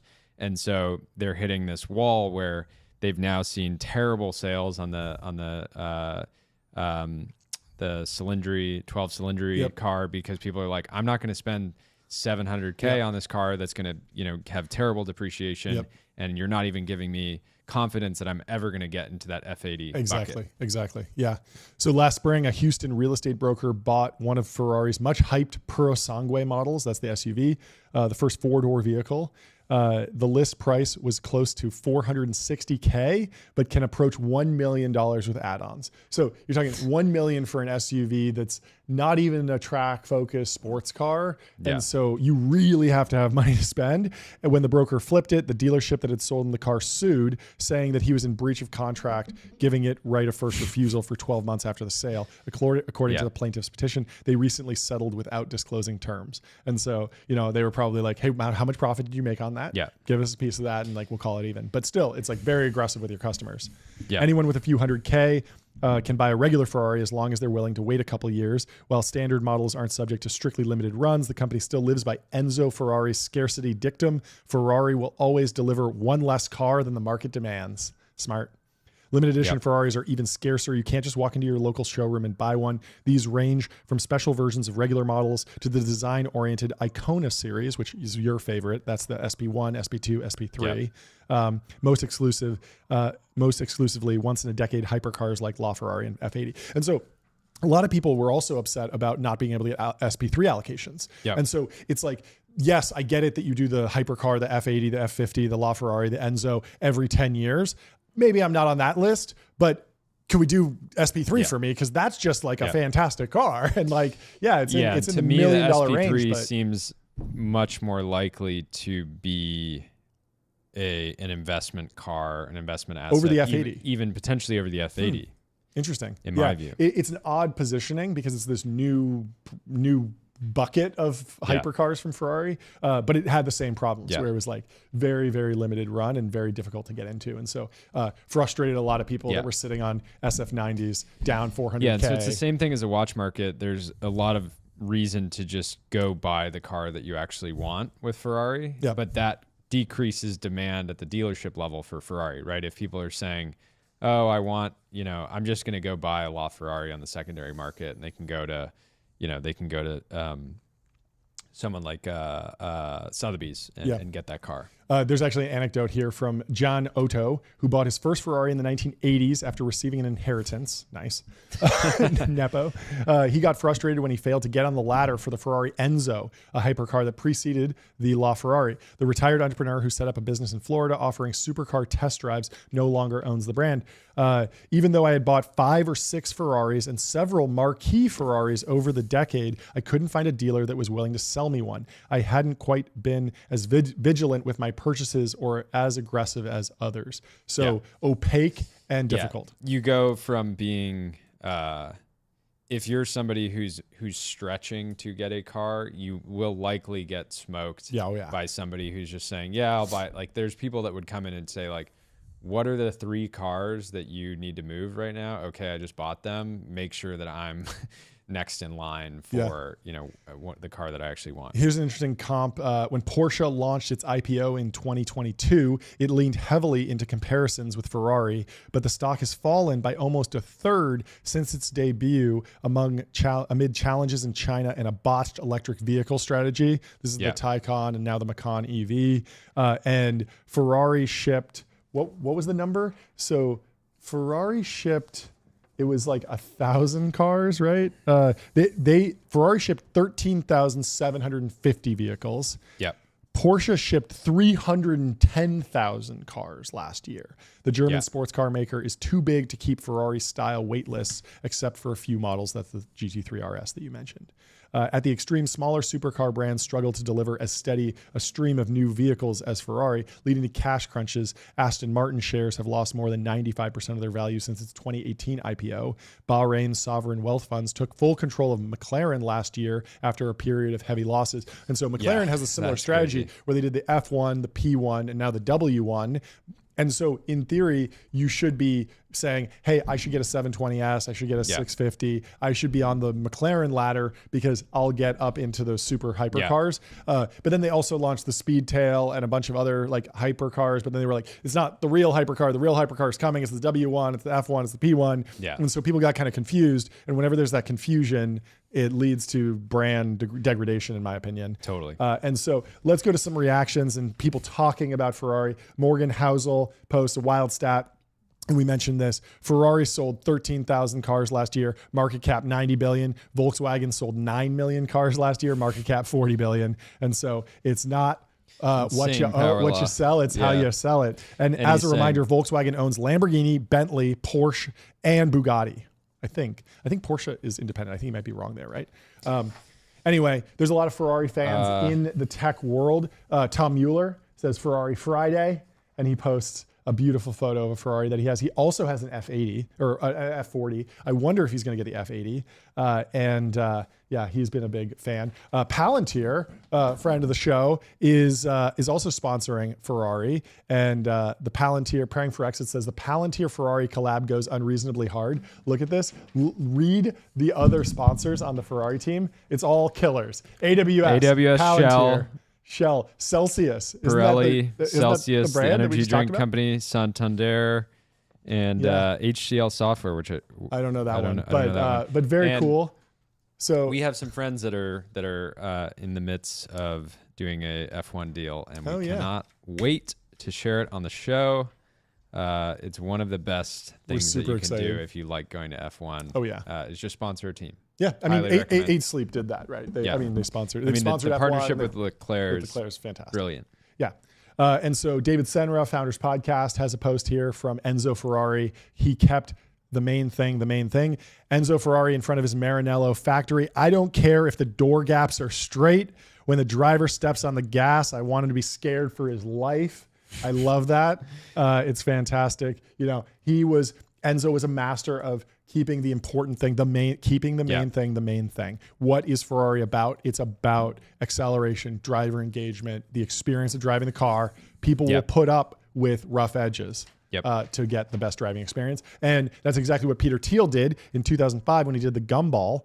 He did the Gumball 3000 in a drop-top Ferrari. And you'll love to see it.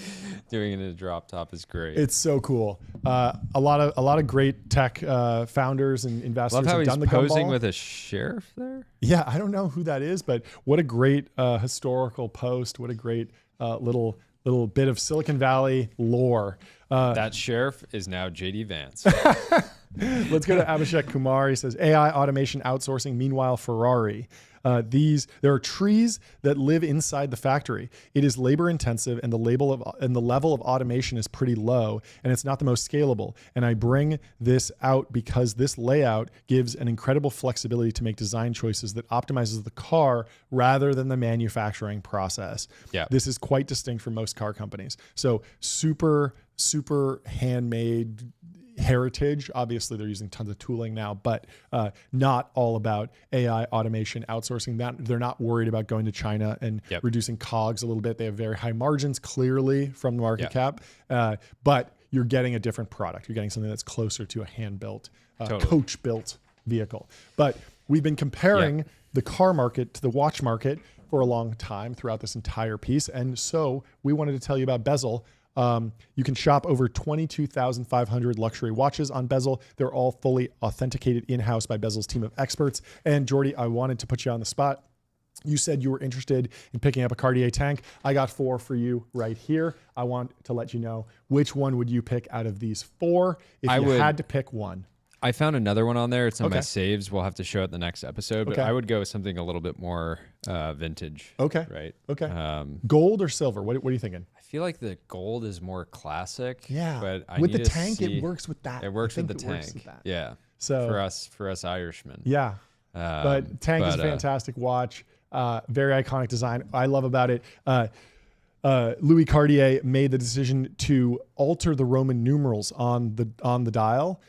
So it goes Roman numeral 1, 2, 3, and then instead of the 4 being the IV, it's just 4 I's, which isn't how you represent the number 4 in Roman numerals, but it creates more visual balance with the 8 on the other side of the dial. That's wild. And so I thought it was a really cool little subtle design touch. And there's a bunch of those in the Cartier tank. So if you're looking to pick up a dress watch, I think the Cartier tank is a fantastic choice. So go head over to Bezel and check it out. Let's move on to some absolute size lords who have been cleaning up in the private credit markets. Yep. High Yield Harry says, remind me to go back in time and start a private credit fund. And he just shows a picture of all these killers. Tony Ressler, Ares, $13.8 billion net worth. Mark Rowan at Apollo, $11 billion. Scott Kapnick at HPS, $4 billion. Lawrence Galoob at Galoob Capital, $3.3 billion. His brother, probably, David Galoob, $3.3 billion. Doug Ostrover at Blue Owl, $3.2 billion. And it goes on. Everyone's a billionaire. I love how the two Everyone's brothers making have money. they're clearly one's 50-50 ranked before partners. the other ones, but clearly 50-50 partners. Yeah, it's great. You love to see it. And so Bloomberg has a deep dive on private credit. We're going to take you through. We'll break it all down. It says Wall Street's new money is shaking up the ranks of the super wealthy. With over $61 billion, the private credit titans made their fortunes in a once obscure corner of finance. 20 years ago, swaggering hedge fund managers, leveraged buyout kings, and corporate raiders would have dominated any list of masters of the Wall Street universe. Today, another corner of finance has become a billionaire factory. We love billionaire factories. The decidedly less factories. It's great. We should be making more of those. Y Combinator, rebrand your tagline. We're a billionaire factory. Founders Fund, the billionaire factory. The decidedly less glamorous business of making loans directly to companies, often small and medium-sized ones, the kinds that are squeezed out of traditional bond market and often deemed too risky for banks. This line of work has been broadly known as private credit, and it's booming. In only a decade, the assets have more than tripled to $1.6 trillion as institutional investors and wealthy individuals seek alternatives to regular stocks and bonds. Making private loans is lucrative thanks to higher yields and the potential for fund managers to earn a share of gains on top of steep fees. The Bloomberg Billionaires Index calculated the fortunes of 18 beneficiaries of the private credit boom. Together, these individuals who work at 7 different companies are worth $61 billion. Only one Ares Management Corp's Tony Ressler ranks near the top of finance. As a group, they'd clock in above a single financier, Blackstone Inc. co-founder Steve Schwartzman. But that's so lots of billionaires, 18 billionaires goated from this boom. And this is fascinating. I have a buddy who's pretty sure his dad was on the founding team at Ares. He's not on this list, but I think he's done very, very well. I imagine. And I remember learning about it as a kid and being like, oh, so he does finance. It's cool. And I had no idea what that actually meant. And now I get it. It's interesting. There's really not a venture capital firm that I can think of that has, looking at Ares, 1, 2, 3, 4. There's 4 billionaires. A bunch of Apollo, a bunch of Blue Owl. Some VC firms have minted this. It's a little bit tricky, but I'm pretty sure over. Insight will probably do this just on fees. I think they raised a $20 billion fund, right? So the fees on that. But that's not 4 partners each being worth $3.3 billion. Or whatever. It is hard to get up levels. There. I mean, you could see Mark and Ben being up there, and the Mark and Ben, and if you look at and General Catalyst certainly could produce Founders this. Fund now, if you count the new and newly minted, people like Trey, I'm sure have a couple. But I mean, even that's weird because it's Trey is Anduril co-founder. It's where did he really make the money? But sure, it is fascinating. Almost doesn't count. And you're not throwing around $1.6 trillion at FF, but it's a fascinating story. So to be sure, some of these finance executives have labored for decades out of the limelight, laying the groundwork for their bonanzas.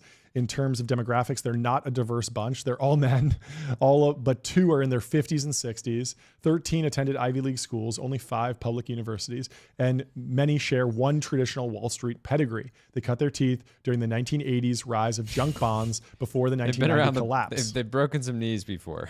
Yep, before the collapse of Michael Milken's Drexel Burnham Lambert, which of course was the junk bond fund that figured out how to put leveraged debt into all these private equity buyouts and kind of laid the groundwork for the private equity boom that we saw in the 90s and the 80s. These credit mavens then created their own leveraged buyout houses, most notably Apollo Global Management, which are now shifting most of their money toward private credit and other lending and catapulting those who specialized in that field to the top of the list.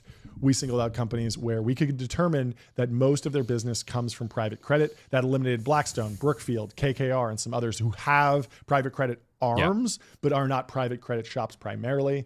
Our tally, which reflects valuations as of January 28th, also doesn't include executives who no longer have current roles at companies. So there's probably more guys with billions tucked away from this boom. And so we should do a deep dive on all of these. They're fascinating, but Ares is probably the biggest here, founded 28 years ago. So yeah, I mean, I guess my buddy's dad was like there on the founding team. That's crazy because he was there super early. It may be the OG of private credit, but the sector's boom has made it seem like the new thing. The value of its publicly traded stock has almost tripled since the start of 2022, raising Ares' market value to more than $60 billion. That performance helped cement 4 senior executives' membership in the multi-billion-dollar club. Ares tied with the newcomer Blue Owl Capital for the most private credit billionaires on our list. Ares founders are among those whose Wall Street careers date back to Milken's Drexel. There, Ressler worked alongside his brother-in-law, Leon Black. Ressler and fellow Drexel alumnus John Kissick joined Black when he co-founded an upstart PE firm, Apollo. Ressler, which you might remember Apollo from Vail, from our Vail deep dive, because Apollo bought Vail Resorts and installed an Apollo guy to run it for 2 decades. He went on a generational run, having a bit of a problem this ski season with long lines and labor strikes, but still interesting to see where Apollo, Ares, and these other financial titans have their fingers and what pies they're operating in. I love the name. Like the founders of Apollo, they chose to name their firm after a powerful figure in Greek mythology, Ares, the god of war. Rosenthal, a leveraged finance specialist at Merrill Lynch, signed on a year later. He's currently the chairman of private equity. Over the next few years, Kaplan, another former Apollonian, and Argeti, who worked for Royal Bank of Canada, came on board. And so Ares is ripping. They are lapping the S&P 500. They're based in LA, and they are absolutely crushing it. They've acquired a bunch of different companies. They own Samsonite, Marcus. Great business. You'll love to see it. Did you want to talk a little bit about what you think the opportunity is for private credit, specifically some hybrid between private credit and venture debt, specifically within the world of these fast-growing AI startups? And so when we're talking about private credit here, we're talking about huge companies that need access to debt but might not be able to issue bonds. So when Apple goes to the public markets, they have a $1 trillion stock. They can issue debt. I think their debt might even trade easy. It might be cheaper than the government of the United States because they're so reliable and they have people so are going to much buy cash iPhones on the forever. balance sheet. Exactly. So it's a very stable business. So they just go and they issue debt, bonds. But what if you're Red Bull, you're private, or what if you're a $1-digit billion-dollar company? You're very stable, but you're not public, or you're not ready to go and issue corporate bonds on Wall Street. Well, you call one of these guys. And in Silicon Valley, there has been a little bit of a boom with venture debt where a company that needs more money, more juice, will go raise a $20 million Series A, and then they'll throw a $10 million venture debt line on top of it. And this makes sense. Credit is all over startups. I mean, literally using Ramp, not to switch into an ad read, but using Ramp is a form of credit. Like you're getting a credit card, you get 30 days on that. And that can literally help you with your working capital because you're buying Meta ads on your Ramp card and then you pay it back at the end of the day. And maybe your customers come in, they pay you on day one and you use that to pay off your Ramp card, right? Then as you start scaling up, maybe your business is in hard tech, you have to buy some machinery and you finance that as an asset-backed loan. And you start, we're paying essentially a mortgage on our house. We're paying a mortgage on our machine. And then as a business starts scaling, like Celsius, Alani Nu, which we mentioned, they might have a working capital problem because they need to pay upfront for millions of cans of this stuff. And then it's going to be a while until they send it over to InBev. InBev puts it in the retail store. Retail stores pays them. The money flows back. They're going to get a working capital problem. And very quickly they can be like, whoa, we're a $1 billion company, but we have $500 million of inventory on our balance sheet now because that's grown. What should you do about that? Well, you need an inventory line of credit. And so private credit is another way to finance your business without dilution. And the venture side, and within that private credit, there's so many different subcategories of inventory financing, venture debt. Right? Tons of different usages. But there's a question that we were talking about earlier, which is if the structure of building a business is changed with the dawn of AI, does that change the financing? And almost certainly it does. And so historically, venture capital... this goes back to yesterday. We talked about bootstrapping or boot scaling. Boot scaling. Boot scaling. Where a founder might want to raise $2-3 million out the gates and then can get to $50+ million of revenue, just off of that alone. And so historically, venture capital has been fantastic for financing R&D spend. So you raise some venture capital and then you hire a bunch of software private engineers. Credit will not give you money to fund software engineers. No way. Because you built a no product cash flow. and it's How are you going to pay the bill? Like when you move into a house with a mortgage, you get a bill on month one. Hey, pay us a couple $1,000, even if it's an interest-only loan. Like, we gave you $1 million for your mortgage. You better pay us $5K or $8K or whatever the rate is. And so that doesn't work to fund R&D, but venture capital is perfect for that. Hey, hire a bunch of PhDs, hire a bunch of software engineers, build the next Google. When it works out, we're going to take a slice of the business. We're going to be fantastically wealthy, and we're going to be able to underwrite this. Now, what happens if you only need $10 million a seed round to get off the ground, or even less? And then once you start scaling, you're at $100 million of ARR with a 30-person team. Now you're in distribution territory. Do you need to fund that with equity financing? Maybe not. If it's just a matter of buying ads and then reaping the LTV very quickly, and it's extremely predictable, that the value of a Cursor customer is $1,000 over 2 years, and it costs you $200 to acquire them. Well, you have to pay that $200 up front, and you're not going to get the $1,000 for 2 years. So there is a working capital issue. You do have to finance that somehow. You have to bridge that. You could bridge it with equity, but you could also bridge it with debt. And so there's a question about, as founders get shrewder about how they are financing their business, will we see venture debt increase or decrease? And I think there's potentially an argument for it increasing. I don't know. What's your? I think the challenge is Cursor. If they're saying, "Hey, we can raise $100 million at $2 billion, and do a 5% dilution round." We have plenty of cash. We get it all now. We're not, it's just not that impactful in terms of the founders saying, well, I'm giving up another, 20%. But for a company that is not as hot, not as fast growing, et cetera, but, and maybe they're looking at doing around 20 on 100.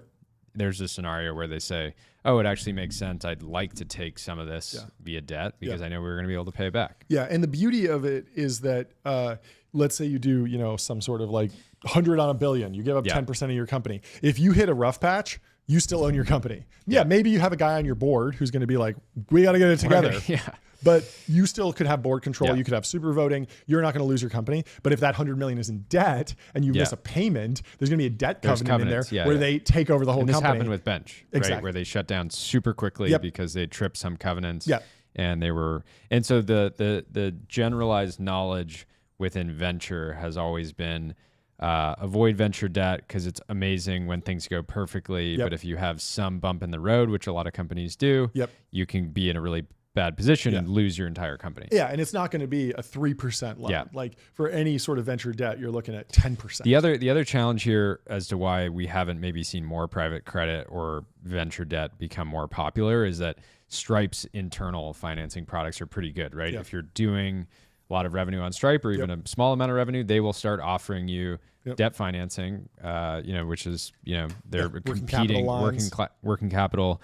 Shopify has debt products. There's a bunch of other companies within ecom. Pipe was in many ways like trying to create a private credit marketplace where anybody could come on and basically That's right. give you money for your SaaS contracts up front. Yep. That sort of worked in a super low rate environment. And then when rates ramped up, they were no longer able to do that. But I think if you look at Pipe now, which is apparently Pipe is doing well. So now they're doing embedded finance products. So I imagine they would go to somebody like a Shopify and say, let us run your debt financing. And so they work with companies like Boulevard, which I believe is a toast for barbershops. So like they would be able to say, hey, Boulevard, offer your end customers.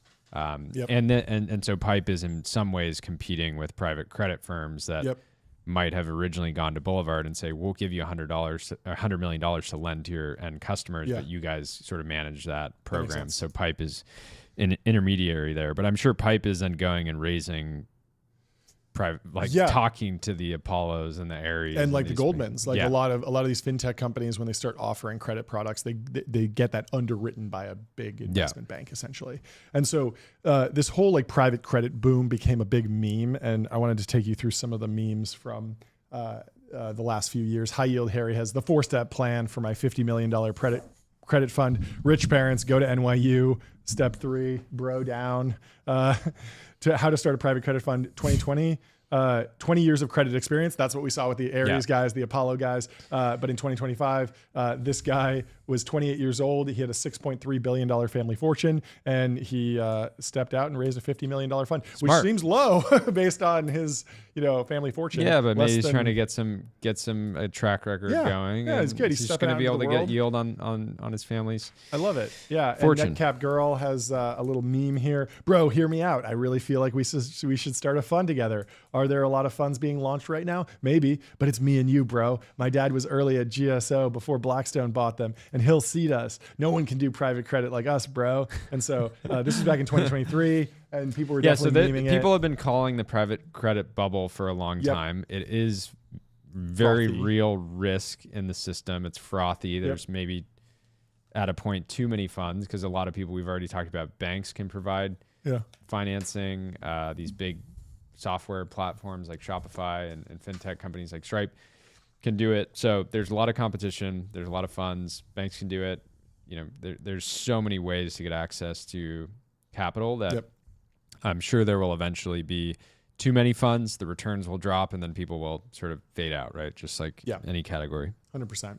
And so if you want to go deeper on this story, Nicole Wiskoff had a podcast episode go live with Peter Thiel's largest investment outside of Founders Fund is into a powerhouse private credit investor you've probably never heard of.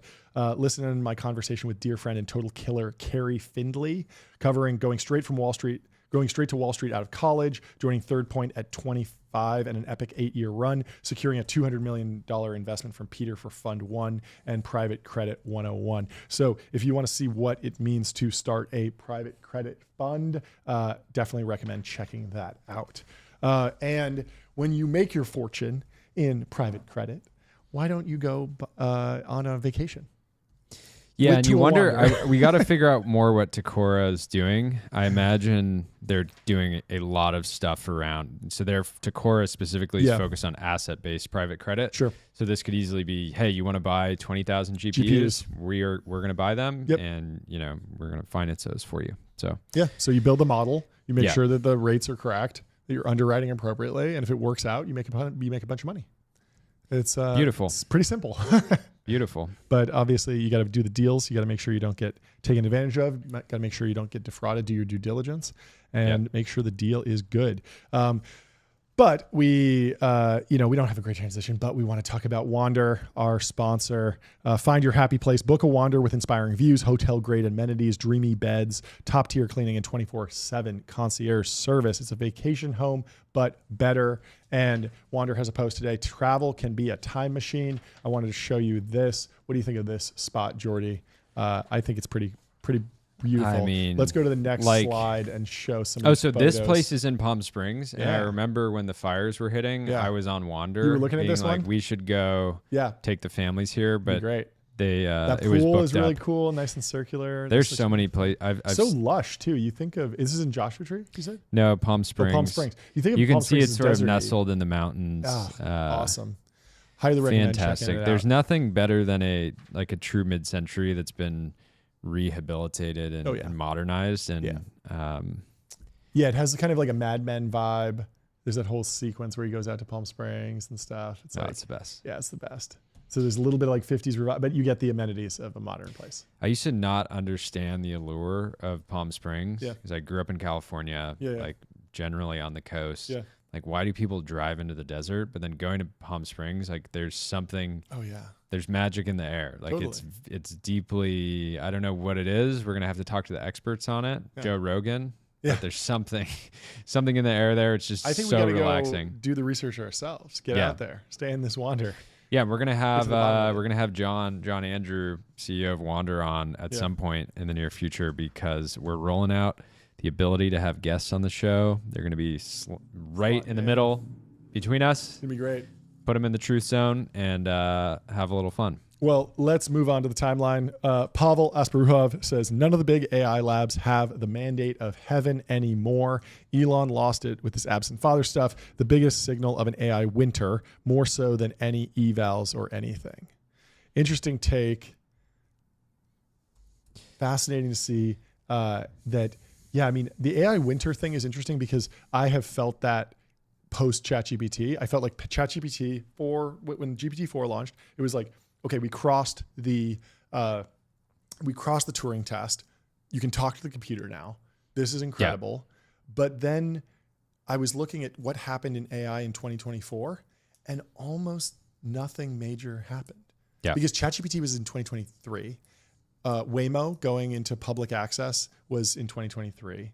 There were all these different major AI milestones that all happened in 2023, and 2024 was very chaotic. And there was a lot of stuff. Yeah, and the products were starting to get adopted. It was all about adoption, which is very valuable and very important. It makes sense that more money was flowing in. Like, it takes time to marshal capital. It takes time to build and the people from crypto had to pivot into AI before the crypto market then ripped. Right? Yeah. I mean, those people definitely don't have the mandate of heaven. they're mandate of hell potentially. Yeah, it's been just chaos on the timeline with all the AI labs. Like, Anthropic's kind of just like quietly off in the corner. There's new ones. There's interesting ones. I just want great products. I have been having fun with Grok. It seems a little bit more terse. It's been giving me a little bit. I actually have a Grok is running, and I have here. a breaking news from Ben Heilich. Okay, who, let's break it down.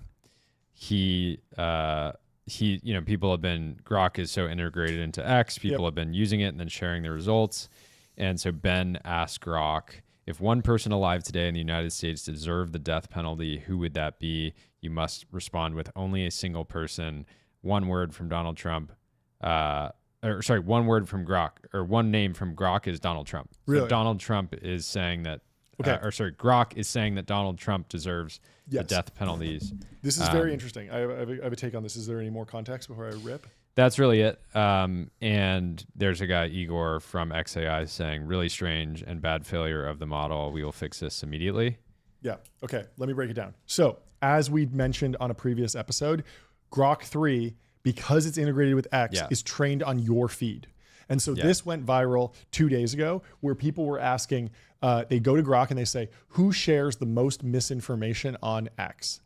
And a bunch of people were sharing screenshots saying, it shows me that Elon Musk, Grok 3 thinks Elon Musk shares the most misinformation. And then other people were saying, I got a different answer. And the reason is because it's fine-tuned on your timeline. And we saw this with Elon. We don't know exactly how that works yet. Yeah, seemingly. But I mean, it seems pretty naive because when I asked it to tell a joke, it literally just pulled my last 10 tweets and tried to shove those into the joke. And so what I think is happening is literally they have the model, and before they prompt it, they say, hi, you're a helpful and friendly assistant, like the standard system prompt. But then they also say, the person you're talking to sent these last 10 tweets. Here's the text. Take that as extra context. And so when I asked it for a joke, it made jokes based on what I tweeted about. And so I think that when Elon goes and he's been saying the information is bad, it tells him the information is bad. When someone else posts and they love the information, it says the information is good. And so it's very weird because you're in a filter bubble and you don't expect an AI LLM. You expect it to be one almost like monotonic entity where everyone gets the same thing. And a lot of Elon's rhetoric around this has been Grok is anti-woke in the sense that it's a truth engine. It's trying to find the ground truth. There should only be one truth. There should be a definitive answer to their new tagline is understand the universe. Exactly. And how can you be understanding the universe if my understanding of the universe is different than yours? Like that does seem odd, but it's an interesting product decision by the XAI team to shove that in there. And I think that it actually might wind up being one of those things where the stated preference is I want the truth. I want the vanilla answer, but the revealed preference is I want the answer that confirms my biases. And so everyone would love to go to Wikipedia that says, what's the best company? Oh, it's your company. Who's the best looking guy? Mirror, mirror on the wall. Who's the fairest of them all? It's you. That's the AI we're building. The interesting thing is to test this. So Ben Hilak notoriously went viral for claiming that he did the Jaguar rebrand. I just asked Grok who did the Jaguar rebrand, and it actually got it right.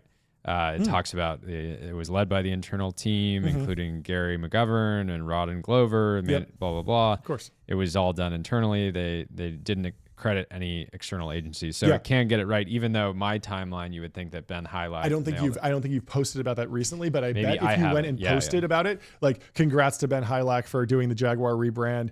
Here's the breakdown of Ben Hilak doing the Jaguar rebrand. You post about it 5 times. I bet it'll tell you that he did it. And so it's very interesting. It's a very weird outcome from a product perspective. I was talking to one of the XAI guys about this, being like, I don't know if I like this, but I like that you're trying something weird like this, which is highly personalized AI. That might be a great product decision. It might be sad. It might have negative consequences in the same way that you go on TikTok and one kid gets, gaming content. The other person gets content that's very negative and is like, you're not pretty enough, right? That was a big problem with like young teens on Instagram seeing, anorexia content, for example.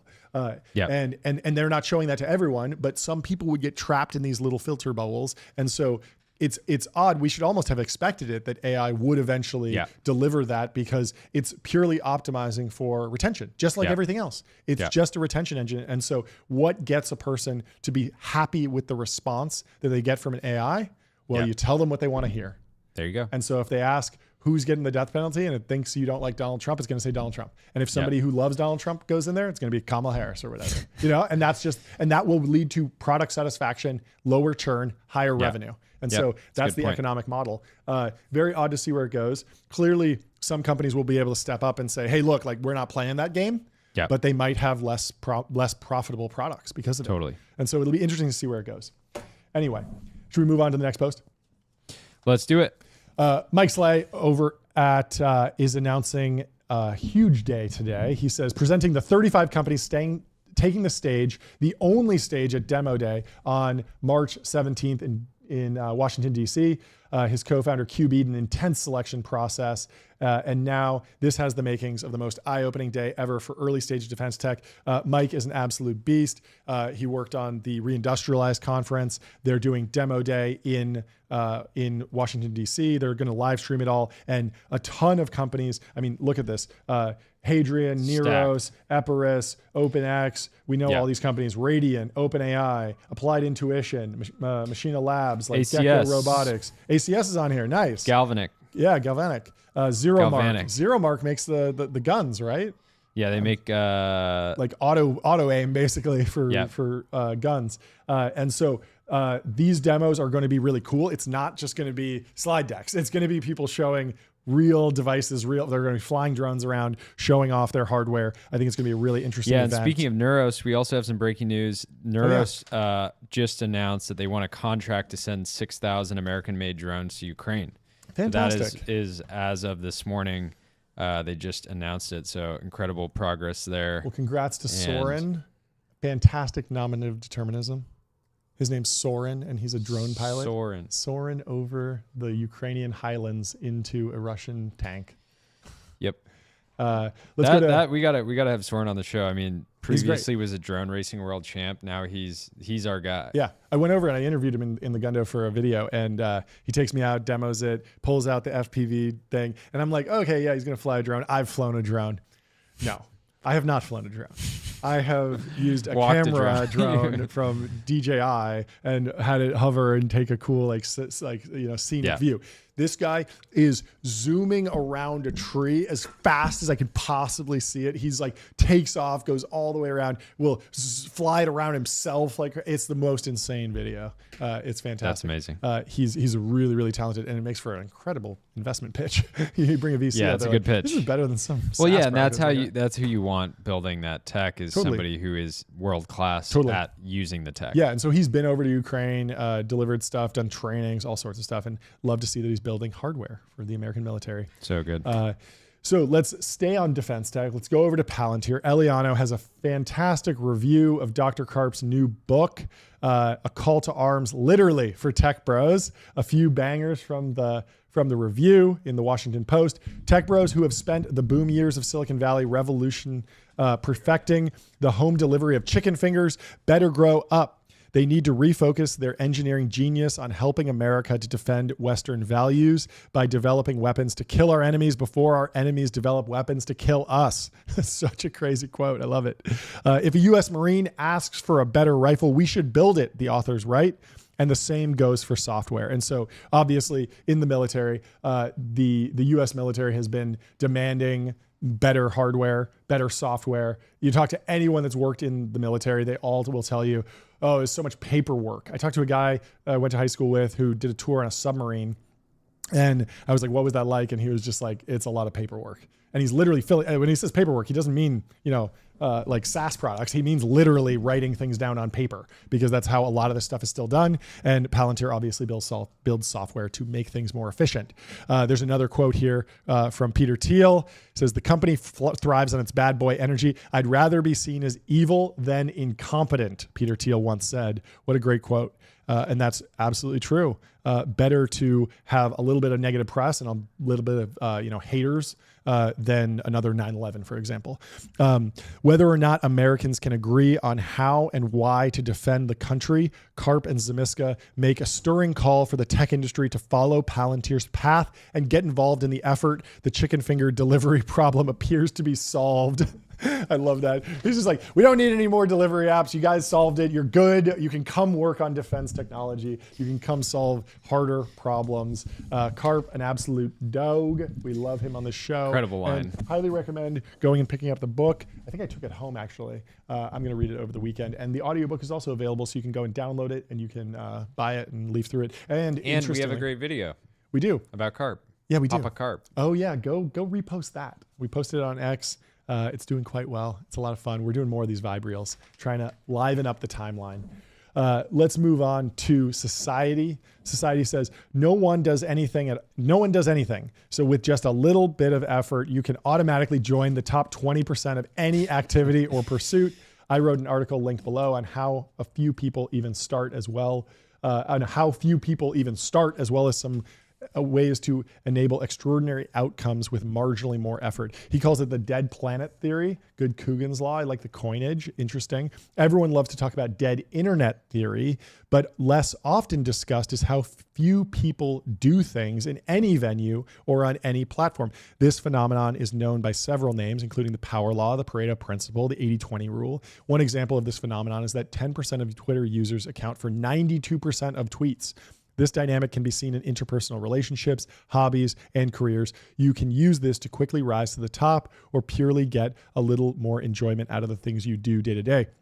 In the scope of all creation, it can be hard to see the impact of this principle in action, but by separating things, events, and people by category and interest, it quickly becomes apparent. What do you think, Jordy? Yeah, I mean, it feels this way all the time, that especially as you start to get involved in any specific industry or pursuit, there are just not that many people taking it super, super seriously, right? Even within tech, like an example that's highly relevant to what we're doing, how many full-time podcasters do you know in tech? Like truly people that it's... Lex, Dwarkesh, David Senra, Acquired FM. Yeah, Acquired. And then that's kind of it. And a lot of you people could have side argue that, projects, but they're not going full send on it. Yeah. 100%.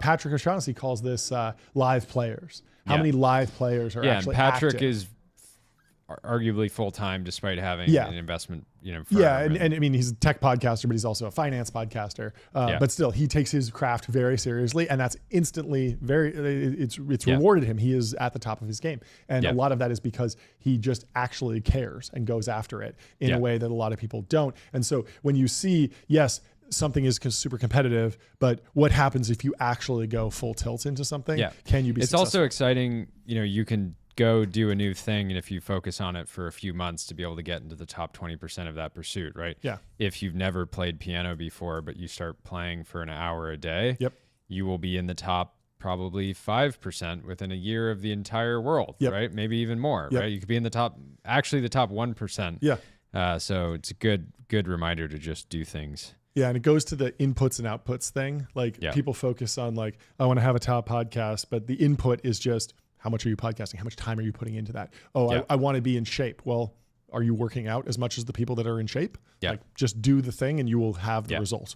And that's fitness is such a good example where the guy on the beach that looks great, the guy or the girl, whatever, they could very well just be working out for 30 minutes a day, not even really trying, but they put in so many hours by nature of being consistent. And even if they're not putting in an effort of, I'm making sure I'm having the perfect workout or perfect macros, just the nature of that consistency. 10% of people at the beach account for 92% of the workouts. There's 10% of people look fantastic and are sort of envied, even though they're not having to put in that ridiculous amount of energy. They're putting in a little effort consistently. Yeah, I love it. Well, let's go back to the car market. We talked about Ferrari earlier. Now we're talking about Jeep. Jeep owners are being hit with pop-up ads inside their cars, and it's all part of Stellantis's plan to make an extra $20 billion a year. And P-Norm has a great take on this. Pregnant wife is having contractions. Get in my Jeep to drive to the hospital. Forced to fill out a complimentary DraftKings parlay before it will start the engine.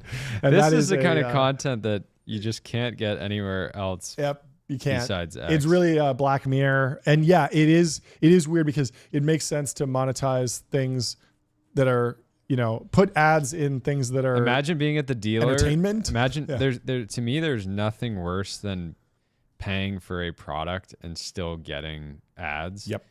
Like I think it's HBO Max right now. Yep. That whenever I signed up for my account, I didn't have ads.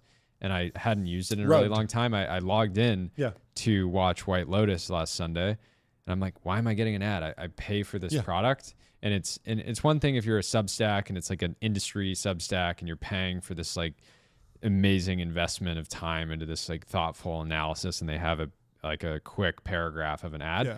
I don't mind that. But if you're buying a car, and people will definitely be in the dealership being, saying, do you want the ad-free model of this Jeep, or do you want, are you okay with ads? Yeah. And they're saying, it's $1,000 difference. I'll just take the ads. Yeah. And then, you're turning on your AC and you're getting a pop-up. Yeah. I can't imagine but from the advertiser or from an ad network perspective, somebody's driving. It's kind of weird to flash an ad, but at the same time, they're probably seen a billboard. They've seen a billboard. Yeah. Yeah. Jeep. Hey, maybe just buy some billboards and then put them on ad quick, and that's your solution. Yeah. I'd rather see my ads outside of the vehicle. Exactly. Yeah. And this is coming from guys that love ads more. Well, yeah, we do love ads, but again, the whole point of going with the ad model was that we weren't going to make people pay for the content. Yeah. So it was like we picked a business model and we're sticking with it.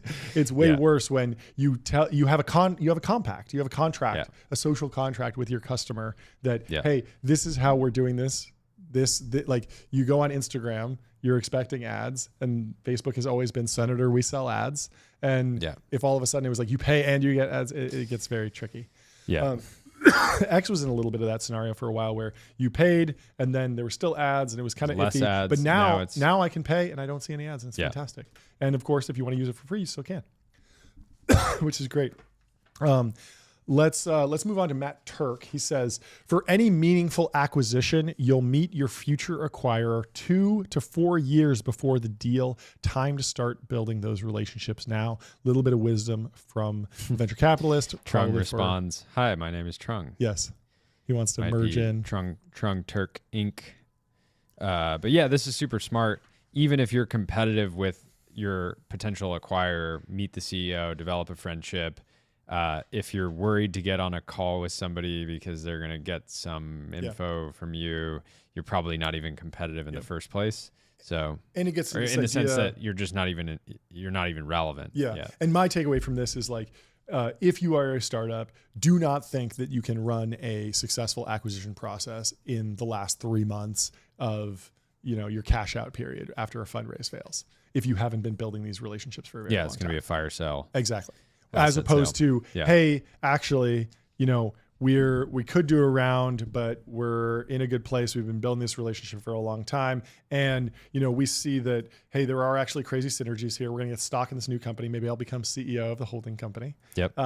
But also, the competitive dynamics are such that it makes sense to sell right now because there's too many other, there's not enough monopoly power. There's too many other players. Yeah, it's easier to get a big venture round done. Like it's 10 times easier, 50 times easier to get a big venture round done on a compressed timeline than it is to go and try to sell your company and actually capture value.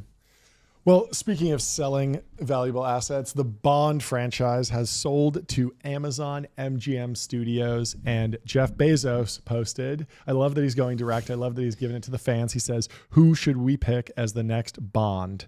And so Alex here chimes in with some interesting ideas. I want to hear your take on this. The formula to revive classic Bond is simple. Cast Henry Cavill, obviously. Make it a 60s/70s period piece. That's interesting. Go back in time. I like that. Film is 100% practical effects. That's completely impossible now. They use CGI for everything. But yes, you don't want it to mean like a Marvel movie, but you're obviously going to be using set extensions and CGI for like little things here and there. But in general, it's like stick to the actual explosions. Don't just CGI everything. Don't have him like breaking through massive buildings and going off into space. Keep it grounded. Devote a silly budget to finding and casting completely unknown but extremely hot brown-haired actresses from European country. That's hilarious. But the Bond girl thing was legit. It was sensational. I grew up on that. Xenia Onatopp from GoldenEye. I don't know. What was the first Bond movie you saw? Probably wasn't born yet. GoldenEye. Source the score exclusively from GoldenEye 64. That's pretty funny. Allow Cavill to be a more ruthless male chauvinist. Really let him get in his Connery bag. It's interesting because Cavill is like a gamer. He's not like this like hardcore like hyper masculine guy. Could be a gunslinger though. But I do think that if you go back to the old Bond films, they were satires. And people don't remember this, but what killed Bond was Austin Powers. Are you familiar with this? Do you know Austin Powers? I didn't know there was. So the early Bond films were deliberately over the top, and they were supposed to be funny. They were supposed to be making fun of more serious spy movies. Yeah. And so in the movies, you'd be watching, and Bond would like sleep with a woman in the opening, get out of bed, and be like, "Okay, I gotta go do a job." Then he'd sleep with another woman in the act 2, and then he'd wind up leaving the exploding fortress with another girl. And it was like, that's a lot, guys. Like, over the top. This is over the top. And there were a lot of things where it was like, "I expect you to die, Mr. Bond." Like it was totally like theatrical, and that was supposed to be satirical. But then Austin Powers came in, and they were like, "No, we're the satire," and so Bond had to respond by being even grittier and even more serious, and it lost some of its charm. Yeah. Anyway, what were you saying? I posted something yesterday, this funny quote with a over-the-top picture of Blake, PMF or Die player, from an old Bond line. The distance between insanity and genius is only measured by success. Exactly. And so there's so many great lines, and there's forums dedicated to just like what's the best James Bond villain line. Exactly. And so we think of that as funny now because we're like, oh, it's so funny in the modern context. But the guy who wrote that thought it was funny too. They thought that was funny back in the 60s and 70s. It wasn't some like, oh, they're just super serious. They had sense of humor as well. And so it's I would interesting. love some There's of that. so much. You can imagine a Bond movie if they took generally this approach, coming in and being the first like meaningful blockbuster outside of Dune, Totally. where we are texting our absolute boys saying, Yes, let's go. if you're not in LA, get to LA. We're suiting up. We're headed to the cinema. Yep. No women allowed. Just ridiculous. But yeah, I mean, a lot of the I'm early just Bond saying, stuff, you it know, got it's okay pegged to- as it's okay to chauvinist, just go to the when movies in fact with your it was boys. satirizing chauvinism, Yeah. which is something. It's the same thing with Starship Troopers. People think of Starship Troopers as like a fascist movie. In fact, it's making fun of fascism. And so the subtle satire has really been lost, and I hope that they can bring that back with a new James Bond movie. But let's break down the deal. There's an article in the Wall Street Journal here. Again, front page of the business and finance section. Amazon MGM Studios to steer Bond franchise. The Broccoli family feud with Amazon MGM Studios over the James Bond franchise appears to have reached a resolution. Barbara Broccoli and her stepbrother Michael Wilson, who have long controlled the 007 franchise, said in a statement with Amazon MGM Thursday that they reached an agreement to hand over creative control of it to a new joint venture with the studio. The venture will house the franchise's intellectual property rights. Amazon will now control who will play Bond, who will write the next script, and when the film goes into production, 3 critical pieces that so far have been held up by a years-long stalemate. And that's why we haven't seen a new Bond film in a while. I would love to understand how the deals work between the James Bond franchise and Aston Martin. Because the Aston Martin is the obvious car. Yep. That's such a James Bond car, but you can't imagine that the James Bond franchise would say, yeah, we're just going to slot it in for free. Totally. It's so such important marketing for Aston Martin. And it's the same thing with Omega. So in the original books, James Bond wore a Rolex, but then Omega came in and did the deal for product placement. And so the Bond watch for the last 40 years has been Omega. And Crazy. so they continue to invest in that relationship because even though they have to pay every single time, it drives sales. And so it just works out. And so it's a little bit probably tricky. why Mark Andreessen bought his Omega. Many people think of him as the James Bond of venture capital, for sure. Who'd you pick as the next Bond? Jeff Bezos asked. Amazon and Broccoli family have been at odds since the tech company acquired the right to release Bond movies about 3 years ago when it bought MGM for $6.5 billion. After the deal, the Broccoli family retained their power to decide when a new Bond movie could go into production. The family didn't trust the data-minded Amazon with its character, and the parties couldn't agree to a path forward for a new film, the Wall Street Journal previously reported. The impasse meant the franchise hasn't moved any closer to its next installment. No Time to Die debuted in 2021. The franchise typically released a film every year or two, starting with Dr. No in 1962. There were rarely long gaps in between installments. We're honored to continue this treasured heritage and look forward to ushering in the next phase. So Calder in the chat has a good point. He says Cavill is not a good pick. Bond needs to be unknown lest everyone sees them as their former roles. Yep. Daniel Craig was like a that. Shakespeare actor before Bond. And he had been in Layer Cake, but that was very cult classic. Yeah. And he plays kind of a Bond-esque figure. So yeah, I agree because Henry Cavill, he's Superman. He's also in that other spy movie, The Man from U.N.C.L.E. Not a huge franchise. And then he's also the Witcher guy. And so you think about I'd like him in to a few see different John things. Theo cast as the next James Bond, the cool bachelor with the Ferrari. Yeah. Get him an Aston. Yeah. Maybe upgrade a little bit. We'll see.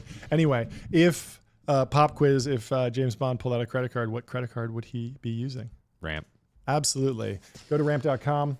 Time is money, save both. Easy to use corporate cards, bill payments, accounting, and a whole lot more all in one place. Maybe that will be good for a social ad. Everybody that's listened to this more than one episode of the show knows that we're trying to make the show better every single day. Yep. And I've been trying to think about why is the show better today? Yep. And it's because you're just nailing the ad intros, Thank John. you. So we're not focused as much on the content today as much as I think the content's been good. No. I'm just saying. But sometimes I gotta on recognize you're thank you. nailing the transitions. I appreciate that. that.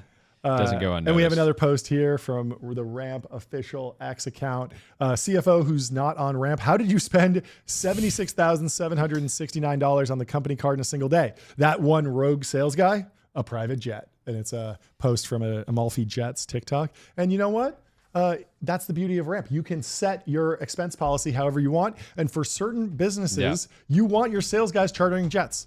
If you're doing the deal with Masa, you bet that they can expense a private jet for that, and it's going to pay off. Yeah, one note today, you logged into Ramp and you said, how do we spend How do we this spend money? so much money? And then we just look through and we can Yeah, see we exactly how it's all spent. It's great. Yeah, it's all watches having that and cars and the usual jets. But Wanders, that's why we do this. Add quick billboards. Exactly. Let's move on to some interesting stuff going on in China. The Chinese M1 money supply. Okay, just so I was waiting to jumped. see something like this because Yeah. Chinese stocks are ripping. Yeah. And biased analysts are saying, "Oh, the Chinese and you got the GameStop guy going long into Alibaba." Yep. Apparent when you massively increase your money supply, equities rip. And so I wanted to know, this is obviously very controversial because a lot of people are China haters. A lot of people have bags in Chinese companies. And so it's hard to get an exclusive or an unbiased view. So I asked Grok 3 to summarize it. We'll see how they did. Here are 10 bullet points explaining what's going on in China. They boosted their money supply. They cut the reserves, they cut interest rates by 50 basis points, and they released $142 billion to stimulate lending and growth. The GDP growth has been pretty good, 5% last year. This met the government's target, but relied heavily on stimulus and exports. And so there's still a little bit of fragility in the economy. Now they have a property crisis going on. New housing starts fell 23% in 2024, with home prices down 30% since 2021. That's rough. Yeah. Like that is almost Great Recession level in the United States. A lot of people had $1 million homes. They sold them for $700K. Yeah, and people Not don't good. realize the Chinese stock market is not as accessible as it is in the U.S. The government has historically like a housing has been seen as the safe, best place to park dollars. And they're obsessed with savings over there. And it's interesting too because these houses, there's a culture in China where a home that's been lived in is not worth as much as a new home. And so people will buy a property and just have it sit empty, so they're not even earning yield. Yep. And so for it to not be a total waste, they're betting on it increasing in value. And now people have stopped moving into the cities broadly. So that there's actually an outflow in some regions. And that's just causing house prices to plummet, which is just creating all these other issues. And so the stock market is also down. They've lost $6 trillion over the last 3 years. Woof. Consumer spending remains low. Retail is sluggish. We've seen this in the Apple data, but we've seen it in all. If you look at Kering Group sales is down 30% in China. Do they own Hermes? Is that right? Or they own Gucci. Gucci, okay, yeah. And so at the top of the higher income Chinese populace, they're certainly saving more money. There's also deflation risk going on. The Bank of China is trying to inject liquidity, but credit growth is still slow. There's a population decline. I didn't realize this, but the population shrank by 1.3 million last year. The official numbers, which nobody actually people trusts. People don't know. The other thing is generally the CCP. People can point and say the CCP has plenty of critics. The CCP has always been able to say, we're lifting people out of poverty. We're improving the average quality of life of our citizens. So shut up. And then as that starts to erode, and maybe the narrative just generally starts to erode, it becomes harder. They're sort of as much as any sitting White House wants to make the economy great. CCP, in some ways, their power is built around the ability to continue to deliver. They have to. Economic growth is the opiate of the masses over there. And if you don't have economic growth as an opiate of the masses, you need a different opiate of the masses. Whether that's brain rot TikTok or drugs or whatever else, there will be a revolution unless there is something that appeases the populace and makes them think, I'm happy. I'm living a good life. And so, yes, you're right.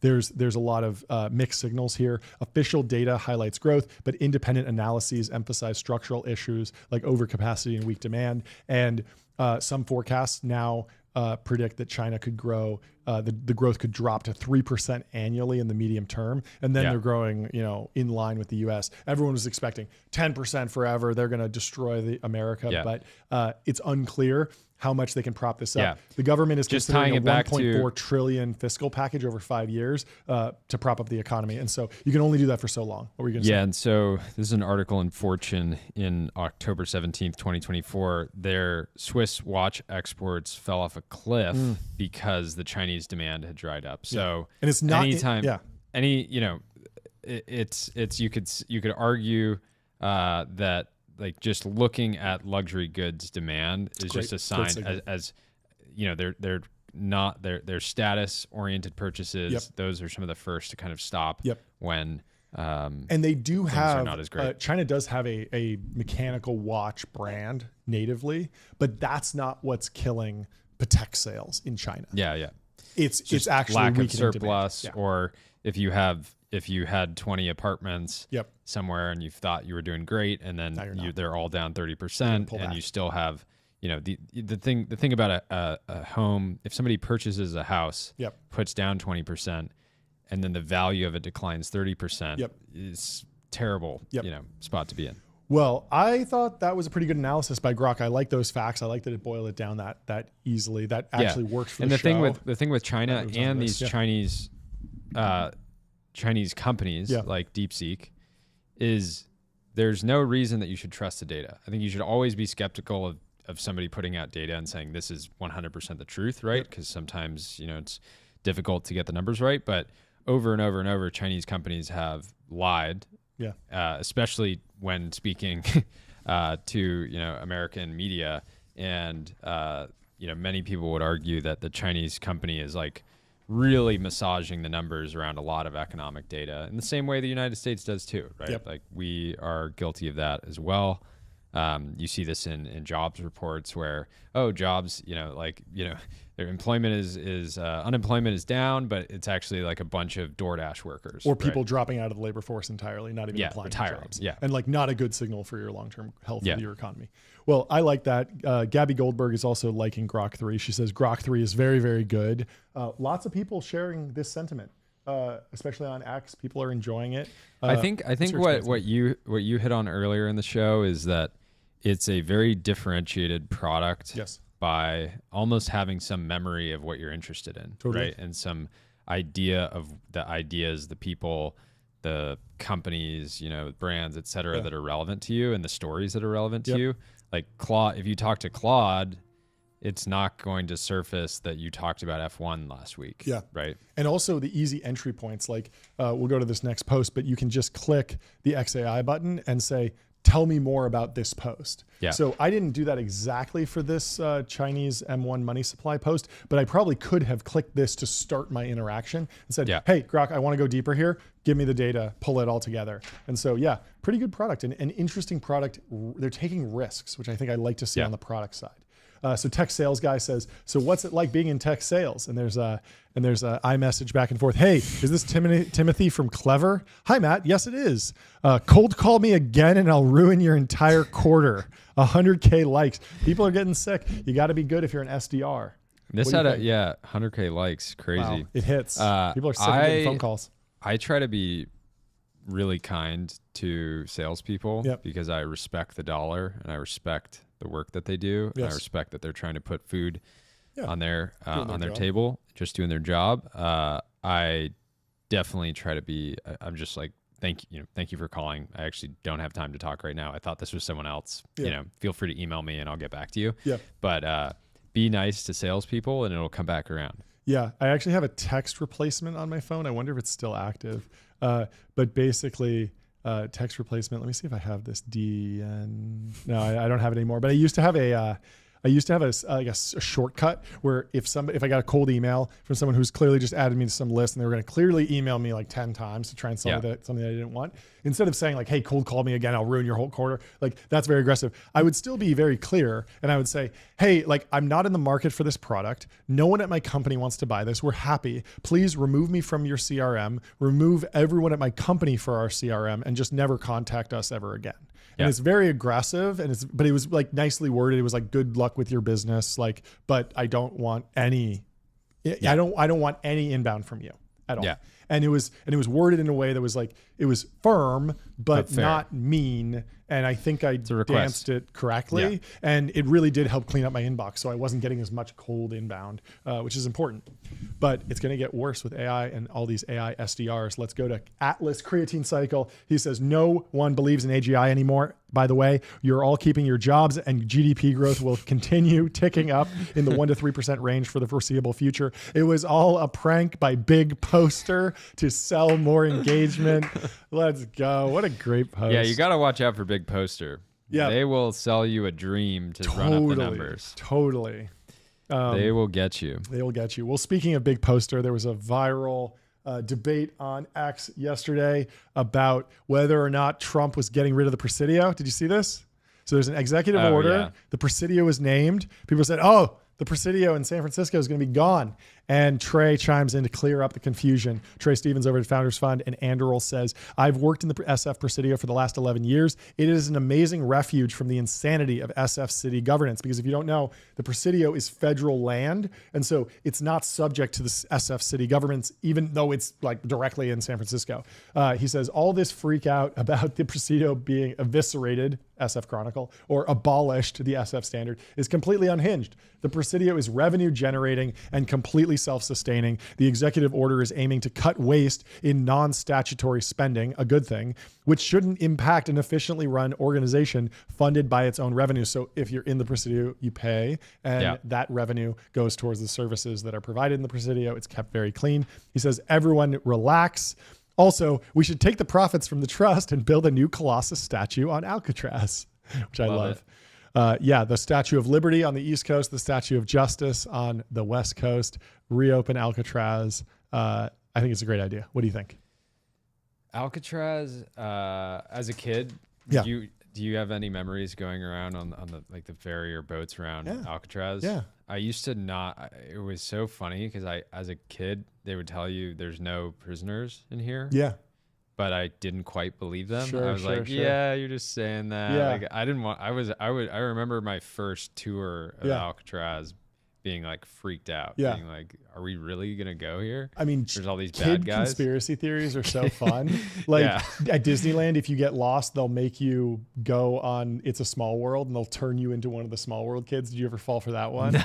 No. That was big amongst like the 6-year-olds. We remember I sent you that post. It was a bunch of like 8-year-olds talking about on a podcast talking about pizza. Yeah. We need somebody should do a podcast, kid conspiracy theories. Can dogs really not speak English? Yeah. Because when I say, come, they come. Or like, wait, how do we know they don't understand? If I stay up past 10 tonight, I'll turn into a pumpkin.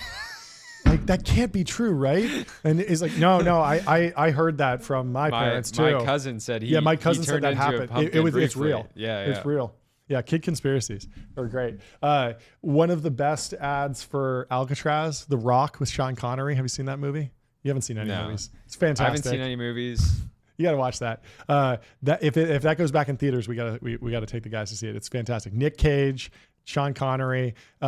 He's a former prisoner there. There's a bunch of like rogue agents that take over Alcatraz. They're going to launch a missile, and so he has to take a SEAL Team 6 to go in and break. It's amazing. Speaking of cinema, there has to be like a decent business to build, basically making a one-room cinema that just perpetually plays the classics. That'd be cool, yeah. And when you think about it, I mean, maybe those exist. I'm sure they exist around LA, but nobody's made this sort of like franchise sort of slightly retro fun cinema experience, and we would certainly be weekly active users of that for sure.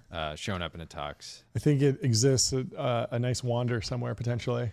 Yeah. But let's move on to another ad from AdQuick. Out-of-home advertising made easy and measurable. If you need to run a billboard or out-of-home campaigns for your company, we recommend AdQuick. Say goodbye to the headaches of out-of-home advertising. Only AdQuick combines technology, out-of-home expertise, and data to enable efficient, seamless ad buying across the globe. And they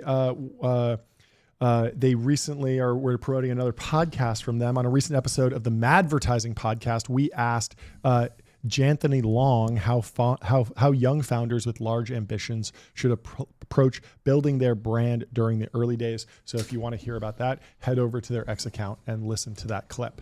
Anyway, let's move on to DeepSeek is free falling in the charts. Meanwhile, ChatGPT. Wait, did you skip one? Yeah. Do you want to do the Lutnick one? I just wanted to do this because I think it's. I just want to prepare the audience that 30 years from now we will eventually pass the torch to our sons. Yes. And there's going to be an announcement. We're going to say that our little lads are taking over the family business. Yep. And get used to some new hosts. New faces around here. Eventually we're going to pass the torch, and I think people should just honor that, respect it. So Howard Lutnick is an incredibly inspiring entrepreneur. Are you familiar with this? He built Cantor Fitzgerald. The firm was destroyed in 9/11. They lost 60% of their headcount in the terrorist attacks. He was spared because he was dropping his son off at school. He just got very, very lucky, rebuilt the firm, and now his two sons, aged 27 and 28, are going to be running Cantor Fitzgerald because Howard Lutnick is stepping into the Trump administration. Yep. And so Flexed Up First Year says, imagine going from a sales and trading analyst in April of 22 to chairman of your bank at age 27. That honestly rocks. Now, you forget that Howard Lutnick was making $1 million a day at Cantor Fitzgerald pre 9/11 at age 40. And so he's got to look at this and be like, yeah, 27, like I was 27 when I was running this company. Yeah. You can do it. So I love it. Faith in youth, very important. People, nepotism, got attacked quite a lot, even though historically it's sort of the norm. And what people don't realize is that growing up, absorbing constant, 24/7 exposure to an incredible entrepreneur. Yep.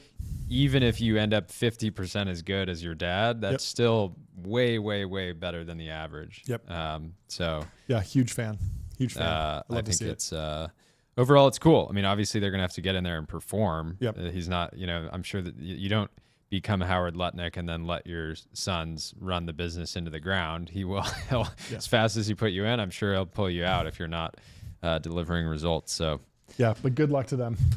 So let's go to Rajveer. He says, DeepSeek is free falling in the charts. Meanwhile, ChatGPT has maintained a top 10 position for nearly 2 years. Surely all the Think Boys will update their hot takes from a month ago. Okay, so Raj is particularly qualified here because he's gone number 1 in the App Store. He built NGL, got 250 million downloads. He's actually who introduced me to Blake Anderson from PMF or Die. Wow. Anyways, so everybody was calling this. They were clearly just spending to drive this growth and potentially botting the growth. Yep. And I would imagine DeepSeek has not been getting signups. Yep. And it's a money losing operation right now. And I'm not surprised to see this, but I'm quite pleased. I like it. I'm going to skip the next one and move on to Exoskeleton, presented by General Electric in 1967. FOFR says, makes sense why he was called General Electric now. It does sound like a Marvel villain or something. But what a cool project. Really shows you that GE was on top of the game back then, just building crazy stuff. And, you see this trend at companies today, and you can identify them. And a lot of the historic power law companies have kind of lost their luster. But looking back at photos like this remind you that how cool it is to be at a hard tech company that can just build things and test things. And obviously this project didn't go anywhere, but you can see this picture and in one image immediately understand what the culture was like at that company. Totally. It was probably rocked. It was probably awesome. Rocked. Anyway, let's go to We should XAI. go back and study these companies more. Yeah. When we have a single day without an onslaught of headlines, we'll go back and we'll cover GE. We need to bring in more of the historical deep dives from time to time, at least once a week. Do one. Yeah. Get a book, get an analysis, and take you through. I mean, the history of GE is probably fascinating. I know very little about it, so it'd be great to go through. Eric Jiang over at XAI says, this is what cooking 200K GPUs looks like. Elo scores on Chatbot Arena. He's very proud of Chocolate, early Grok 3. Absolutely great name, crushing by the it. way. Yeah. Everybody loves chocolate. Everyone does love chocolate. beat out Gemini 2.0 Flash Thinking and Gemini 2.0 Pro. And I think people were a little bit debating how legit this was, because now with test time compute, you can throw a ton of inference cost at it and basically do a consensus. You generate the same results like hundreds of times, and then you see which ones the model thinks are best. And so it's more expensive. This is what but ChatGPT he's did saying with he's O3. throwing 200K GPUs at. Yeah. So is he it's being working. dishonest? Yeah. And if the inference cost comes down, why not do that? Dylan Patel was joking about, or why not just do it to prove what you're capable of saying, doing? in the future, I want a Roomba that has 1,000 PhDs inside of it working to decide what next particle of dust I should pick up. There you go. And the inference should be millions of human years calculating where the dog fur is to pick it up. And that's fine. And I love that. And I think that's very funny. That I want a robot that's looking at the biggest tree in my yard and just predicting which leaf will fall next. Which is the leaf to fall next, and just reaching up and grabbing it. Exactly. I don't even want it to. Actually, no. Let it fall until it's like an inch below the ground and catch it like you're an NFL wide receiver. And I mean, if intelligence is too cheap to meter, why not? But I mean, congratulations to the XAI team. It must feel awesome to be at the top of the ELO scores and also taking a bunch of risks on the product side, which we love to see. So good stuff. Always fun to follow the AI chatbot arena. They're duking it out, and good luck to them. This was fun from Dan McCormick. Joe Rogan is obsessed with creatine gummies. Joe Rogan was pitching Magnus Carlsen and millions of listeners on creatine, and more specifically creatine gummies from Create Surreal. It's a 1-minute clip. So Dan, for those that don't know, insane growth marketer. He's also the brother of Packy McCormick and has helped out on Not Boring quite a bit. He had this idea to create a creatine gummy brand forever ago. There's something about humans where if you put something in a gummy, they want 10 times more of it. So he identified that. I initially think he sent me the deck or something like that, and he had this theory that gummies would be the way that women got into creatine. Sure. And I totally didn't believe it, because as like a bro science bodybuilder, interested type person, right?